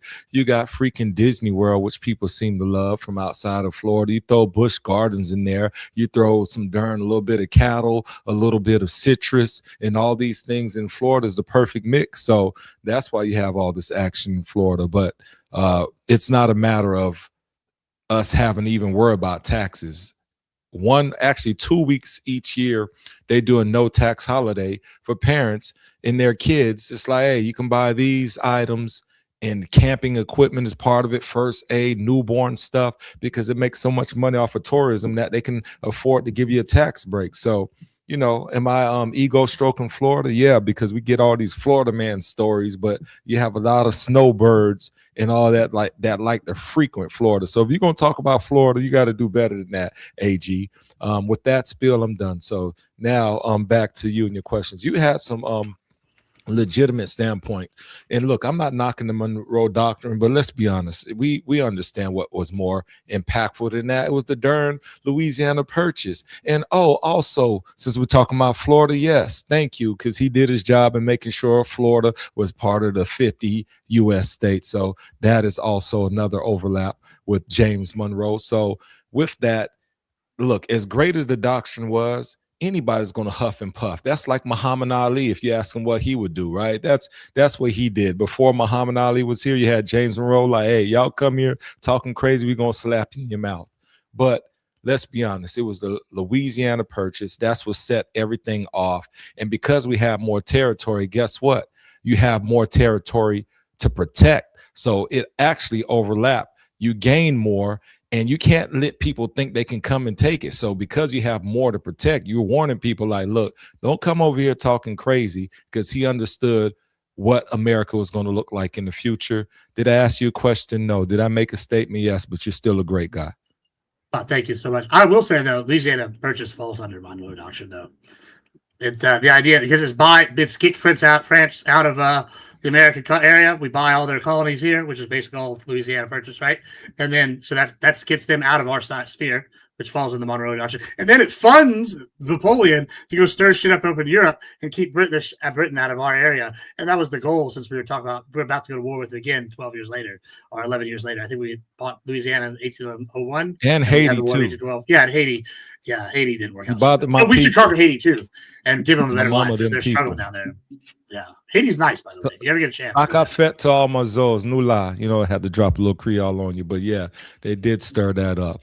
But you're right, you know, it's the shoe and get away. But let's be honest, did we really need the Monroe Doctrine to do that when us just rebelling against, you know, UK, Britain, all of that was the first signs, because everybody tried to come back and say, hold on, we can't let this be a demonstration for the whole world. Let's come over here. Let's have this Boston Tea Party. Let's do all this reckless behavior. And so really there was precedence prior to that. Now, was it put in writing? Yes, in terms of the Constitution, but was it more like vocal of like, look, these outsiders, like Constitution, right? Declaration, it's more U.S. centric. But so to your point, well, yeah, that's what I'm saying. Came to the outside. Yeah. So I get that. When you talk about U.S. centric, we had that documentation for days, right? That's the Union. But this was the first time a president said, we're not going to focus on U.S. centric. I think we're okay over here. We're building this thing.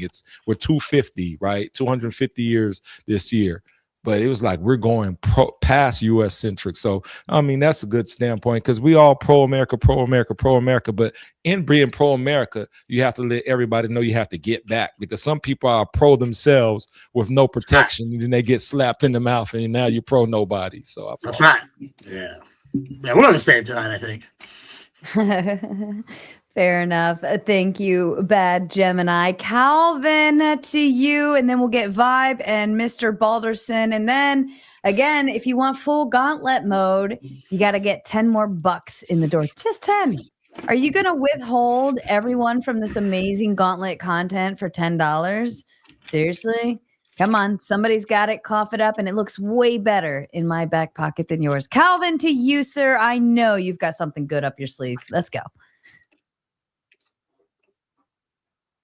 Oh, Calvin, your mic's not working or something, baby boo. Maybe shit. Yeah, it's your mic. I love you, Calvin. Try again. Vibe to you, sir. How you doing, Sarah? How you doing, Gibbs? Good to see you guys. Gibbs, I have to apologize. I did bookmark you to watch the whole thing, but I didn't actually get over here, so I didn't get your whole spiel. It's okay. Don't worry. This is PowerPoint. You better go back and watch the rest of it. Send it to me. But I do have a question because based on this, before Trump ever came in, I was complaining to people left and right that one of the downfalls of America was when we opened up the tariffs to the whole world, basically supporting child labor in the 60s and 70s of China and getting all our goods, and we actually went up above our means of living and kind of screwed the United States and screwed the American worker. And when Trump came in and said he was going to do these tariffs, I was like, finally, somebody gets it, right? I was really happy about that.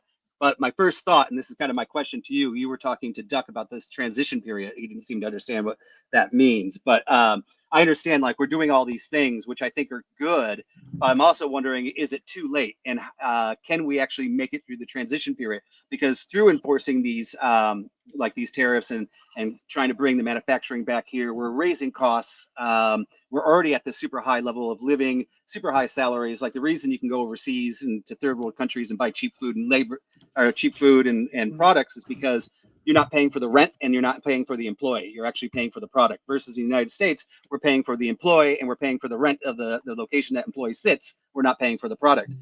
That means if we were to become this fortress, the citizens have to sacrifice a little bit to get us back to a stable situation. And I'm wondering if you actually think in this transition period, especially once the elections come back up, if this is a direction we can continue without basically people voting a Democrat back in to tear it all back down and go back to our old ways. Yeah, I mean, well, that's part of it. That's why I said I think the midterms are so important. Yeah, I think I just sent you the slideshow, but I have the if you, like I said, if not, you can just go back and watch it again on Sarah's or my channels. Give us a free view. Give us some ad revenue. Yeah, I think it's key that they are gonna have to toughen out, right? I think they will toughen out. I don't want to sound like a dick, but I am gonna be a dick for a second, and then I'll come bring it back and be the nice salesman guy. But I'm a rancher, and for years I came on panels and I told people, hey, these are the problems we're having at the border. And the lefties told me, and this is a direct quote from at least 4 different panels. Fuck you, rich landowner. And I said, okay, I don't know if you know anything about ranching, but we're not making no fucking money. And we're supplying your food. And then they said, oh, well, how many acres you have? And I said, don't worry about it. And they said, see, this is just some rich plantation owner that is making money hand over fist. And I'm like, no, fam, I make money from my other businesses to put into my ranch to break even. Right, yeah, it makes a decent amount of money, but it's not operating at any gate. Fucking we're like the margins are like this, right? And that's with beef prices skyrocketing to the moon, right? And even then, we're recovering. I'm able to increase my herd size. So this is the thing. I have been told my entire life, fuck you, by the Dems. And then on the right, I've had Republicans who've seemed so apathetic, it's criminal to my industry. Like, they have not gave a shit, like, for decades. And finally, Trump gets in here in 2016 and starts doing some stuff. And Abbott and some of the local governors got stuff. So, yeah, I think that Americans can go through a lot of things when they put their mind to it. We went through worse during the Depression. And like I said earlier, there's ways that we can get these people from these liberal arts degree jobs, from these like gig jobs, into these like programs where they do welding or they do trade schools or they do coding, or we can do all these different things where they go into production or manufacturing. We're just going to need bodies, because, yeah, AI manufacturing is great, but you need bodies starting out, and then you advance from there, and then you need people to work on those things. So yeah, I think that we will be able to survive transit. Now, will there be some contraction or slow growth? Yeah, I think there will be. Will some people be hurt? Sure. But the trick is, look, Trump's doing a good job of this. I'm going to use beef again. Like, I've not been a huge fan of him bringing Argentina beef in. Right. However, I understand the logic is he slowed the recovery of the beef industry in America. However, we're still improving. And while at the same time bringing beef in to alleviate some of the cost for the average consumer. So we're slowly growing while the consumers are like having some relief. Right. And he's doing this across the way with multiple different industries. Right. Like, he's allowed, the tapering of steel imports, like certain ways. We've allowed certain countries to get deal with steel while we simultaneously encourage steel workers here. And we see this over and over and over again with different industries where he's pushing, like shipbuilding, I mentioned several times. And I think that, I think there is going to be a period where they hurt. But I think that that's like something they're going to have to deal with. And I think that luckily his base and the independents are the ones that are going to be benefiting mostly. Right. Because they're the ones living in a swath of life. People like in the Rust Belt who want to return to factory jobs. People like me who live are farmers, right, are ranchers, right? Farmers taking it back now that the corn subsidies have gone. Right now that big Monsanto is bought by Bayer and they're failing. We're seeing these guys start in farms again. We're seeing people build farms at their house and just all sorts of different things. And we're seeing like a return to this agrarian manufacturing. And I don't want to go full agrarian. I want to have like industrial farming and ranching as opposed to that. But I think that this is like, we are seeing this already. And I don't think it's too late, as you were asking. But I think if we go too far down the line, we'll be like, I think we're actually uniquely positioned to take advantage of this, right? We have a leader that recognizes Russia and China is not playing by these rules. We have a leader that's going and disrupting these systems. And instead of having deals that like NATO that aren't necessarily benefiting us, we're making deals directly with like Poland. We're making direct deals with these other countries, right? We're doing things. I think that reassessing where our allies are. Why would we be militarily allies with a country that can't even get 2 boats in the water? Like, that doesn't make sense. We should just sell them weapons. Like, so he's reevaluating these things. And I think we're uniquely positioned right now because there's no superpower that's equal to us in any sense. To like take control, so we still have the power. We're still far ahead, and we could have enough power and whatever that we could take a hit in the short term to increase. Like, I had a professor, and he always said this: it's either the pain now or the pain later. Right. And the same thing with Afghanistan, we couldn't stomach the pain now to sit here in 100 years. Right. But guess what? We probably can sit here and stomach through the pain now of like 5 years of transition into other industries. While some industries improve and other industries hurt, especially if it's industries that hurt Trump's opposition. Yeah, and I would agree with you that we could survive the pain. My real question is can we maintain the momentum? So you basically got 2 years to convince all these people that the pain. I think the momentum's gone the opposite way. Don't you think so? Like, we've lost all our manufacturing. Like, now we're going to swing it back this way. Right. But the thing is if people start feeling pain, the average American starts feeling pain, we're not the same group of people that we were during the Great Depression. Will this group still like when the vote comes up, and will they still vote for somebody that's going to continue? Because this transition. Well, it depends if their industry is hurting them, right? Like we had what's his name came on here a couple weeks ago. He's like, I remember looking for jobs in Dubai and I couldn't find anything. I remember COVID. I was working my businesses, but I was picking up gig jobs because it was just everybody was hurting, right? I go do Amazon Prime Flex or something for like a day. Be like, all right, this is my drinking money this weekend, right? And like we all did shit like that. Now, like I don't have to do any gig jobs ever. Like, I probably never will have to again. Well, people that couldn't find jobs that found jobs. We're seeing the job growth numbers actually increase, and then they don't have an 800,000 revision, which is basically they lied about jobs under Biden. We had 40,000. which is a reasonable number considering we're talking about millions of jobs created, concentration. So we're seeing like the real numbers. We're seeing the like lies and the Dems. It's a multi-party thing. The liberals had this world order, and then they also signed the Dems here had all the collusion and the corruption and the USAID, and all of this is coming down at once. And we're really, I think we're, like I said, in a prime position. I think we'll be able to stomach it. I think his enemies will die off and wilt, and the people that are funding these people are going to not be able to keep funding it, or they're going to have to fund more strategically and get smaller, and that's going to allow us to expand. And this is why the midterms are so important, because if they get in there and they slow this stuff down, that's going to be a problem. But if we have at least the Senate and possibly a tie in the House, oh man, Lord, we could get some real change, and maybe have 16 years of Republican presidents and really get us back on track like the way we need, and win the culture war and win the worldwide dominance war. All right, you guys heard it from Gibbs. Frickin' pay attention to who you're Vote voting midterms. for. Vote. Get your ass, and don't just vote not knowing what you're voting for. Frickin' read what's going to be on the ballot, and before you walk into that booth, know what you're voting for, and make sure we keep this going. You heard it. That's right. Yeah, there's a reason why the Democrats, in the 1860s said, hey, who's going to pick our crops? And then they founded the Klan afterwards. And there's a reason why in 2025 they're saying who's going to pick our crops as we deport the illegals. And then we find out the SPLC, which is all backed by Democrats, is funding the Klan. So it's crazy how things have not changed in 100 years. Just want to throw that out there. Fair enough. Thank you so much, Five. Calvin, is it working Testing. yet? Can you hear me? Okay, we can hear you, brother. Okay, I flipped my switch off my volume. Okay, sorry about that.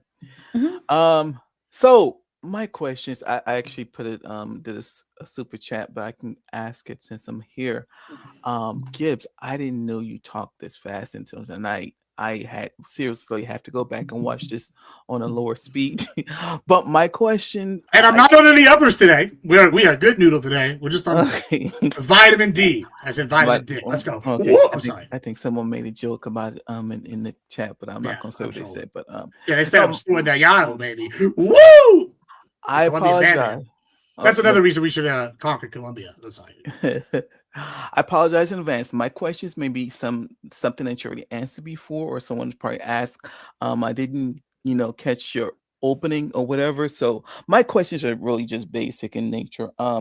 Question for you: am I correct that the Republicans, for the most part, ran in 2024 campaigns on being this isolationist, and that you weren't going to meddle with other countries, and we're going to stay to ourselves, and that the Democrats were the ones that are going to start World War III and do all this other stuff?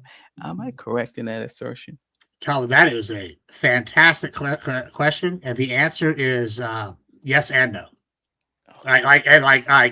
So there's examples of us, the Republicans running. They ask we want to leave certain countries, we don't want forever wars, etc. However, at the same time, there's evidence, like I said, with Carg Island going back to the 80s, Trump saying that, hey, if Iran fucks around with us, they've been a problem since 79.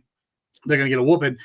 I think that, Trump has been consistent on doing surgical strikes as opposed to we had 13 people dead as opposed to how many people died in both Iraq and Afghanistan, right? These are targeted. We didn't have anybody die in Venezuela. The idea that we're totally isolationist, I think, is a mischaracterization. I think people don't really understand what he was talking about when he was saying that. He was trying to get us out of wars and then not get us into long, prolonged conflicts. And I think so far we've seen him be pretty surgical with the military.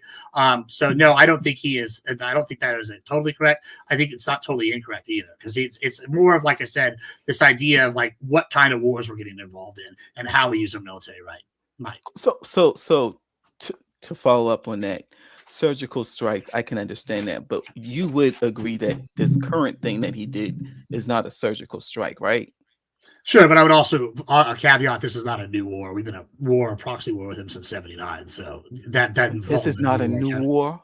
No, this wouldn't fall into not for me at least. I mean, other people might disagree, and I mean honestly, Calvin, there's a big group of Republicans that feel the way you do and that voted because that. There's also groups like me who would argue that they're confused. So I think that there's some truth to what you're asking, and there are stated and some not truth to it as well. It's both.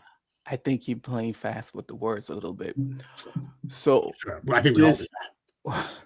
Well, so you saying this is not a new war? I mean, we weren't in war with Iran. Is that correct? Is that a correct thing? I mean, did we ever go to war with Russia during the Cold War? But no, but we were at war with him, right? It's the same thing with Iran. Gibbs, my question is not. It's not complex. It's not algebra. It's basic math. Okay. We were not at war with Iran. Is that a true statement? I mean, we were at war with Iran in the same manner we were at war with Russia during the Cold War. So no, we were not technically at war, but we were at war. So yeah, you're right, and you're wrong. This is news to me. I didn't know we were at war when we were. Would you agree that we were at war with Russia during the Cold War, like in a manner of speaking? I can't answer that question. I apologize. I'm not a good historian. I apologize, Gibbs. Sure, that's fair. I mean, the argument I would make is that Iran has been funding terror groups to fight our influence, whether it's Hezbollah, Hamas, the Houthis. There's other groups. Like the whole time they've been doing proxy strikes. They've taken American ships. They've used the military powers and like economic, coercion against us. I would say this is a Cold War at minimum. I would say it's probably a lukewarm war the way they fund terrorist groups to attack us. And so, yeah, I would say we've been at war with them since '79 in one war in a Cold War fashion. Gibbs, what was for the layman person that's out there, the average. We've been at war with them since they took all the people from the embassy. The average citizen who was voting in 2024 and the average voter who was out there, we understood. Would you say it would be an accurate statement that we understood that we were not at war with Iran? Is that I would say that is an accurate statement, and it's disappointing because they don't know history. Okay. I was just making sure. So we need to educate you all about we were being at war the whole time. Okay. My last question is, or my last concern is, I was hearing what you were saying about Greenland. I didn't hear a whole lot about your philosophy about what you did because I didn't hear your opening statement, and I could not follow a lot what you were saying. But I did pick up some things, and my concern with you and your rhetoric and Trump, you guys are making it seem like we are a bully on the global stage. We are a bully. Say it again. We are a bully. Okay. You agree. So, my question: nobody likes bully. Yeah. Okay. My concern, my concern for America is nobody likes a bully. Nobody likes a bully. They root against the bully. So, and we can't fight everybody. We can't. Well, that's debatable, to be totally honest. But okay, I'm saying we can't watch every door, every corner, every person in America. If somebody wants to get us, if they want, if the whole world teams up against us, we would maybe. It's probably like 60% likely. Yeah. We would probably end the world before we lost completely. Like that's how fucking ahead we are far ahead of we can't if someone can stop put some mines up and mess up our economy all the way over in Iran, I'm certainly they can do a lot more to injure us by the whole world teaming up against us. I don't see. I'm not saying we win. I'm saying it's like 40% chance we win, and then like higher percent chance we just take everybody else out with us. I mean, there's not going to be anybody winning that war. Like I mean, we're that far. But your argument, we can even win against Iran. We was asking NATO for help, so I don't see how that's safe. Well, I did cover that. We tested them because we knew they wouldn't do it, and they failed. And now we're renegotiating our alliance with the right people over there that have the ability to fight, like Poland. Well, right. At least if you sitting up there sticking your finger in your friend's eye all the time, every day of the week or whatever, you don't expect that friend to be there for you. You're right, and they've been sticking their finger in our eye for years, living off our fucking goodwill. And now they're getting a taste of the dick. No, and they're not liking it. That's crazy. No, that's not the truth. That's not the truth. It's the truth. I mean, have you ever talked to a French person in France? They're like, fucking Americano. Like, they don't like you at all. These people think they know better than us. They're like, oh, you have a guns. We have a healthcare. I'm like, bro, you don't have AC. Shut the fuck up. Well, that's low light shade stuff like that. That's how people play. But on a global stage, I mean, I haven't seen this much contention since Donald Trump stepped in the scene. There was from my vantage point, there was a whole lot of harmony amongst NATO or whatever until Donald Trump stepped on the scene. So to say that, I mean, to get mad, I wouldn't get mad at these people for doing that, because if you're gonna talk disrespectful and do disrespectful stuff, like you said, you applauded them. trying to take Greenland. I'm just saying you can't expect our friends just to be there for us when we want them if we're going to talk trash to them like No, I think they've done absolutely what I'm prescribing the U.S. should be doing. Is they were getting all their military stuff, like basically supported by us. We were doing all the military work for them. And they had to do the bare minimum. Okay, they were able to have social programs because of that, right? That's benefits to them. More power to them. They were doing the right thing for those countries. However, now we're going. You know what? You've been living off the teat of America for too long. It's time to renegotiate and see who's talking about actually partnering up and doing the things that we want you to do, or who's getting booted to the curb. Okay, I mean, I agree with that. If they've been taking advantage of that, I don't have a problem. Even Obama, you would agree. Obama says, they weren't doing their 2%, all that stuff. You're more experienced or knowledgeable in this area, so I'll give you that. But I just wanted to bring that up. I guess you're not even concerned about being perceived as a bully, so that was my only. No, I think that back to the bully thing. I think this is the last thing I'll hit you with is that yeah, we are the biggest bully. We are the bully, but if you could tell me one sport or one organization or anything where everybody likes number one, no, most people want to take out number one because they want to be number one. I don't blame other countries for wanting to do this, but the idea that we're all getting along is bullshit. China's going to look out for number one first. Russia's going to look out for number one first. These are the people that are carving up their spheres of influence. Russia proved the annexing the Crimea and all the stuff in Georgia that neo-imperialism is done, right? The idea of this world order where we all get along, liberal world order, that's done. China's been doing stuff with this stuff in Nepal back in the day. They've done other stuff that's threatening to take Taiwan. They're moving their own moves. They're trying to get stronger. These countries look out for themselves, and this idea that we're all getting along is naive. At this point, it's time to stop playing the game like we have competitors that are trying to move up in the rankings, and we do have. Well, I don't want to hold up too much time, but Gibbs, I would say what you're saying is not altogether accurate. That's not. I mean, at least from my vantage point, yeah, China is going to look out for China. Russia has been looking out for Russia, but in terms of our allies and whatever, we never had this. Is there a dog running around, Brian, or something? That sounds like somebody needs to put ice in a drink. That's what it sounds like. Look, let me tell you something. I need to do as soon as I finish here. I've never been ready for a video in my life. I gotta get some ice and take a piss. That is ice. That's what I hear. Let me tell you this, Calvin. Hush your face for a second. First off, when you talk about this bully, hold on, because we're almost done with Q&A, Gemini, and then we go into full. No, I was not going to disrespect them. I was going back to AG and stand on topic. I'm behaving. Hold on, we're only doing just one at a time right now. We lost Brian. Something happened. Calvin, I wanted to give you a second to finish up your thought before you were interrupted by ice or whatever it was. I wanted to say, Gibbs, I hear what you're saying, but prior to this day, our allies did not deny us access until Donald Trump came on the scene. That's just objective facts. So to say what you said really doesn't add up in terms of whatever. We are becoming a bully more so than ever before because we didn't have this situation with our allies until Trump stepped on the scene. And that's all I'll say. Yeah, I like I said, I disagree. I think that I'm excited to get into this. Hopefully we get more because, like you said, your perception is most people would say we weren't at war with Iran. I would think that's a false perception, but I understand why most people see that. Most people, the average person says, "Oh, I don't see direct bombing." I get it, right? But I'm sitting here seeing a realignment. I don't necessarily see the idea that we need to always be friends with the same people that we're always friends with, right? If we maybe came to a deal with Ukraine now, they're the drone gods of the world. Maybe we make a new deal with Ukraine. Now they're military strong, right? They're pushing Russia out. They got position of power. Let's negotiate there. Maybe we make deals with other people. India's making more deals with us than ever before.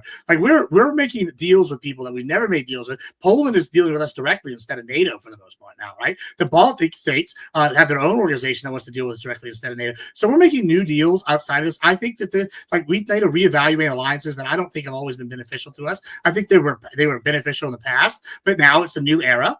I think neo-imperialism worked for a time, but the times have changed, and it's time to capitalize on this change in times. I think that's where we're at. Perfect. Thank you, Calvin. Brian, welcome. Just in time for your turn.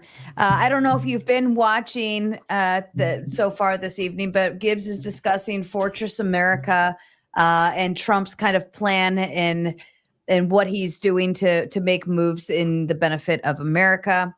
Any general thoughts? I don't know how long you've been watching for, but any general thoughts so far to Gibbs and what he's been talking about at all? Can you hear me, Brian? Can you hear me? No. You figure that out in his restroom. Go ahead, Gibbs. I don't think Go he ahead. knows he's on. Brian.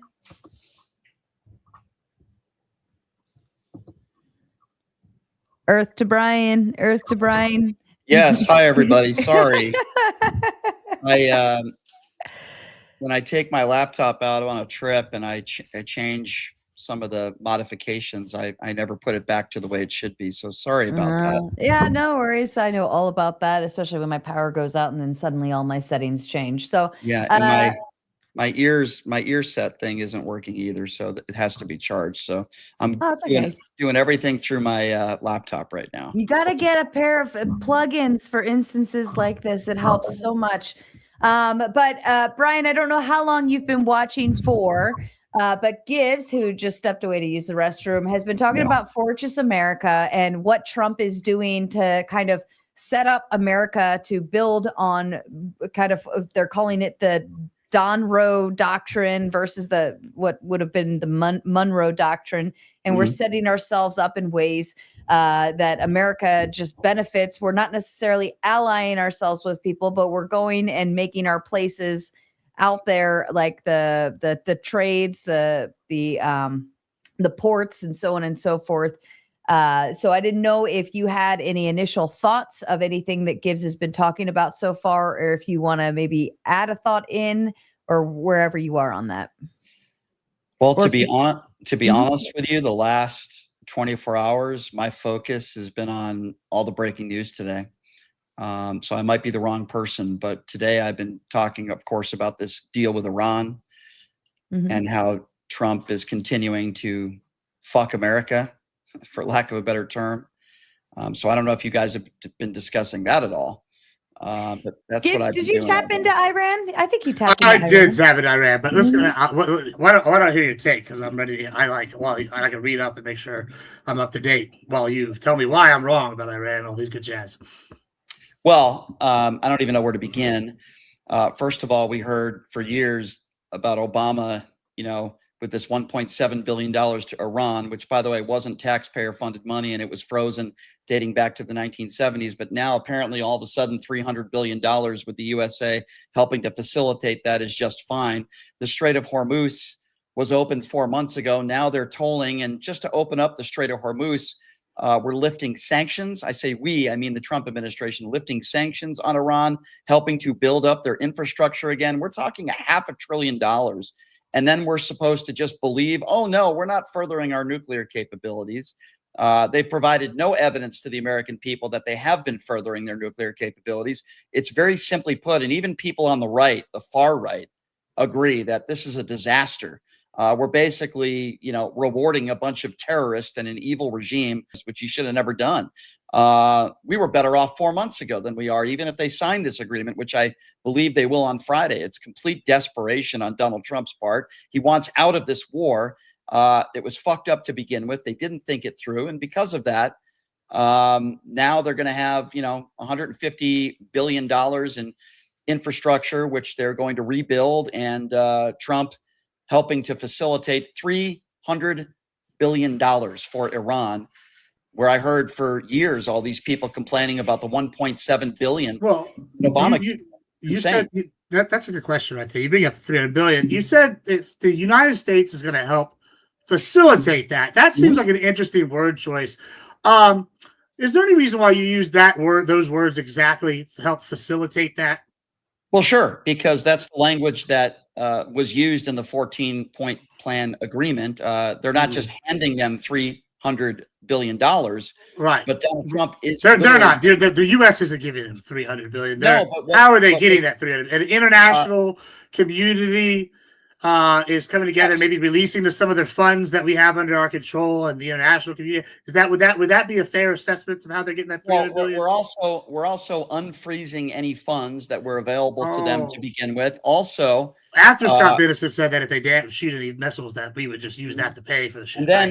And then infrastructure coming out of our own pockets is somewhere estimated between 120 and 150 billion dollars to help rebuild. I also read that we're going to be having American companies help rebuild that infrastructure. So it seems like non-American money is going to help fund infrastructure being rebuilt by Americans. That seems like more money for America coming back.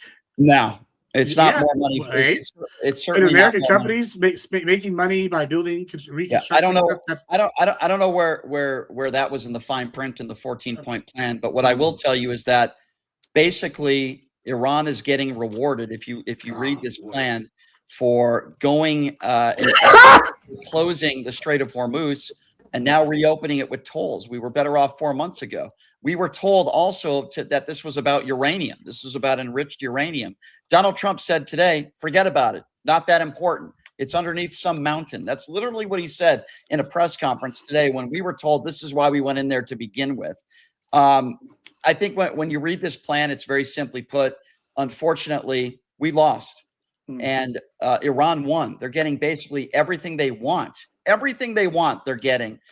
And it's really unfortunate, besides the fact that this is, ruined our economy. You look at gas prices, you look at inflation. So wait, was the tolls thing in fine print? Because it seems to me like that's something that they said they're going to be discussed at a later date, whether them and Oman are going to get control of the tolls, if they're going to get control at all. And if they don't, and then I feel like Trump also said if they try to get nuclear weapons, which they agreed to this, if they're not going to have nuke weapons at all, if they do any of these things, what is going to happen? We're just going to take out their current crop of leaders and put a new group in there. Yeah, that's exactly what we want, right? Yeah. That's how awful that worked out. Donald Trump's been talking a tough game every day, but in the end, he's giving in. And as I mentioned before, the Strait of Hormuz was open 4 months ago. We were in a better position than we're in right now. Iran is holding all the cards, and yes, you're right. In 2 months, there's going to be this reassessment. So what? Who cares? We're taking Iran at their word with anything. And by the way, this also has nothing to do with Israel. Israel's supposed to be our allies, and I don't defend the Israeli government. Do you agree that we're like a net exporter of oil? Yes. Why don't you take a look at? Yeah. So let me ask you a question. If we shut down the Strait of Hormuz and China, who was getting 50% of their oil from Venezuela, and they were getting, or 40%, and then they were getting about 50% from Iran. And then we control the Strait of Malacca where they get 80% of their oil go through. And they just in May agreed to buy U.S. oil. This seems like that's going to raise the U.S. economy because Iran, their biggest customer, would be China. If Iran's not selling to them, we're taking up their market share. This just seems like, I don't know, the American empire version of Rockefeller economics. And we know that worked out really pretty good for Americans and Rockefeller. And I feel like, why would you not want us to sell American oil abroad? Why do you want Iran to have a bigger market share than America in this regard? Well, first of all, as I said before, Iran is holding all the cards here. They're in control of the Strait of Hormuz, and they have more power now than they did 4 months ago. And I would say, number two, look at where the economy is at right now. If you want to look towards the future and say, hey, this could be good. This could be good for the American economy. This could be good. Everything has been bad since this war started. Inflation up, gas prices almost twice as much as they were when Donald Trump first took office. And every single day, I've heard it every day from Donald Trump, they're begging to make a deal. No, they're not. No, they're not. Donald Trump is begging to end this war. You got the midterms right around the corner, and he has given in. You hear what Mike Pence, and by the way, I am not a Mike Pence fan, but you heard what Mike Pence said yesterday with Caitlin Collins. Mike Pence says, listen, you already made the decision to go in there. We're already in this war. Don't give in. That's exactly what Donald Trump and J.D. Vance have done. They have given in to this evil, murderous regime. Now, I don't think we should have been there to begin with, but this has been a complete and total disaster by every standard. I feel like, once again, by every metric, first, KD ratio, that's a metric most people use, but it's like 1,000,000 to 1. 2, we've just completely destroyed their conventional military, wildly successful. They have all their new tech that China and Russia supplied them has proven to be bogus between this and Venezuela, worthless. That's increased our sales abroad to other countries that are not even in NATO and whatnot countries. When we talk about oil, they're buying our oil, increasing our market share. We shut down a solid competitor and member of brick/sink.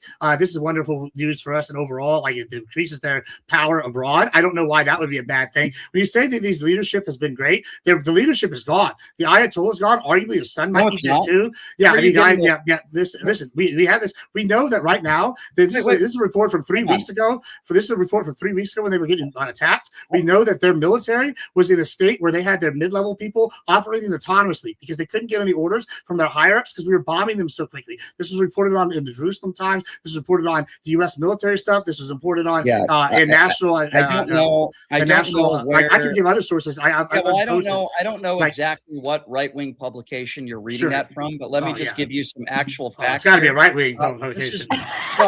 This was some. I was about to name some foreign ones, but I guess they're all. I'm sure the Indian Times is definitely a right-wing foreign publication. There's not one reasonable human being that can read this 14-point plan and look at me with a straight face and say, "This is good for America. This is wonderful for America. This is a country ass whipping." Well, I think you're crazy. First of all, this is basically. I may be crazy, but I'm correct. So this is basically No, you're not. This is basically exactly what the JCPOA already did. But you could also make the argument that this is much worse with now $300 billion to Iran for all the damage that they have caused. We've spent $200 billion bombing them, and now they're going to be rewarded with $300 billion. Not of our money, though. Now they've used the Strait of Hormuz as leverage. It's leverage for them. They hold the cards, and then we're supposed to be on an honor system. Oh yeah, by the way, in 2 months, you know what they're going to do with that money? They're going to continue to hate America. They're going to continue to threaten the world. That's what's going to happen to this. They are going to continue to hate America, and then when they act up, we're going to bomb them again, and then $300 billion at them is going to make it worse. They're going to have more power. This is not our money, though. Listen, it's not going to be more powerful. How is it more powerful? They're going to listen. If they spend $300 billion, they won't even be back to where they're at right now. We have completely decimated. Like two of these radar systems. Two of these radar systems cost like several, like 30, 50 million. Yeah, we know this is true. We know how much these radar systems cost. We know how much China and them are selling.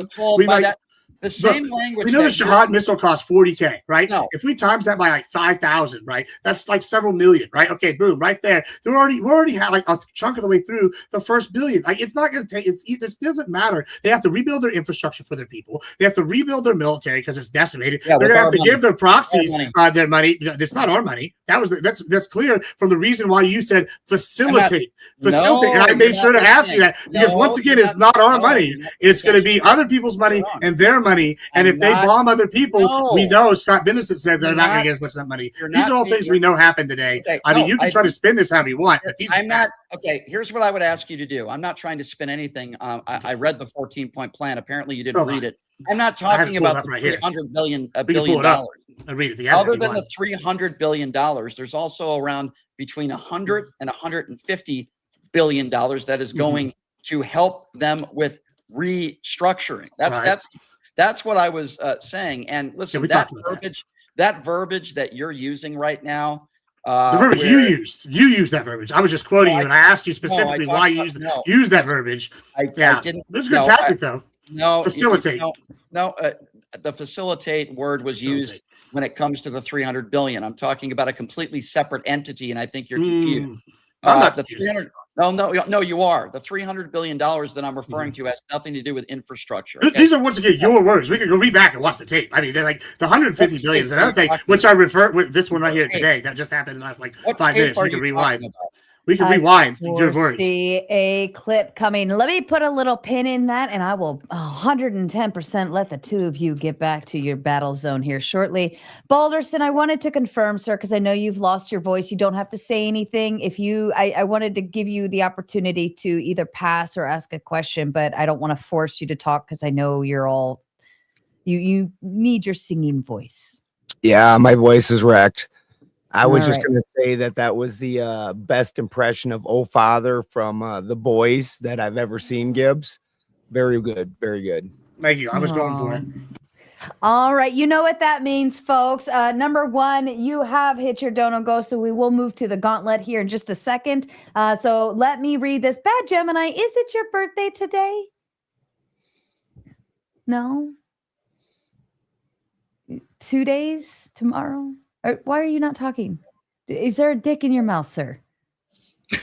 Of all the people, you can do that, especially because they already addressed me as looking like an R&B singer from the 90s. You don't have to add questions to my legacy. But no, that is not. Don't confuse the people. Hey, no, I just gotta say real quick. Prerogative. Birthday was 2 days ago. Oh, 2 days so ago. you know. Well, Happy then birthday. I will give it to you. Ready? Are you ready for it, Gemini? I'm ready. Hey, sir. Hold on, Kraut. Happy birthday to you. Happy birthday to you. Happy birthday, dear bad Gemini. Beam, beam, beam, beam, beam, beam. Happy birthday to you. I always feel like I work at like, I don't know, what is the Applebee's or something. Like, let's sing happy birthday. All right. Kraut makes it in the Big Ten, says hashtag Vegas. Yes, keep hitting the hashtag Vegas. I think we can get rid of about 70 people, maybe 80% of international trade. I also have a counterpoint for Gibbs on his proposal for America holding a monopoly on trade. All right. Hold that. Put a pin in it. Kraut, and we'll come back to it in just a second. Calvin says had mic issues, but I do believe, Calvin, you did ask these questions though, correct? You were able to, we were able to get through them. And of course, Calvin says Iran got trumped by the balls. Hashtag sad. All right, I'm going to go ahead and kick off the gauntlet. Kraut, why don't you kick us off with a thought? Everyone can start chiming in now. We are officially in full gauntlet mode. Who's got something in the background? Oh, Kraut, you got someone in the background. Effigy is hanging out backstage. If you'd like to get his ass up here, you know the drill. I am putting Brian and Gibbs, of course, already has immunity, but I'm putting Brian on immunity status as well because it was a personal invite to come hang out with us. And if I send you a personal invite, I imagine you would probably not appreciate you getting booted from the scene. So we also need lefties. I don't want to just argue with the righties all night. That's lame. True. Is that better still? What's that? Is that better in the background? Oh, yes. Thank you. I don't know. Were you watching porn in the background or something? Nah, my wife was home. She was watching TV, but her ass has to wake up at 4 a.m. So I told her to get to bed. But anyway, so two things real quick before I bring up my point I mentioned in that. First of all, Bad Gemini, May 22nd, bro. Second, you just made the cut. Yeah, bro. You look like Michael J. White, bro. No lie. Anybody ever tell you that before? I get called every black person, so thank you for adding me. Every time he joins, I ain't gonna call you no every Shaq time or Gemini, Flavor Flav, but you do look like Michael J.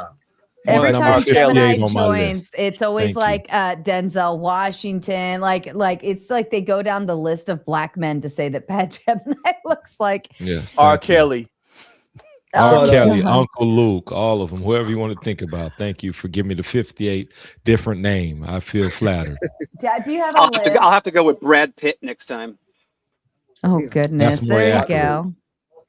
All right. And Kraut, sorry. I'm going to go ahead and shut down on the Raging Tomato side. If you're watching, you need to head over to the Gauntlet over on YouTube. That is at the Gauntlet Debate on YouTube. Head over there and we will continue our show and have some more fun. All right. We are officially in full open panel mode. Kraut, go ahead. Kick us off. All right, Gibbs. So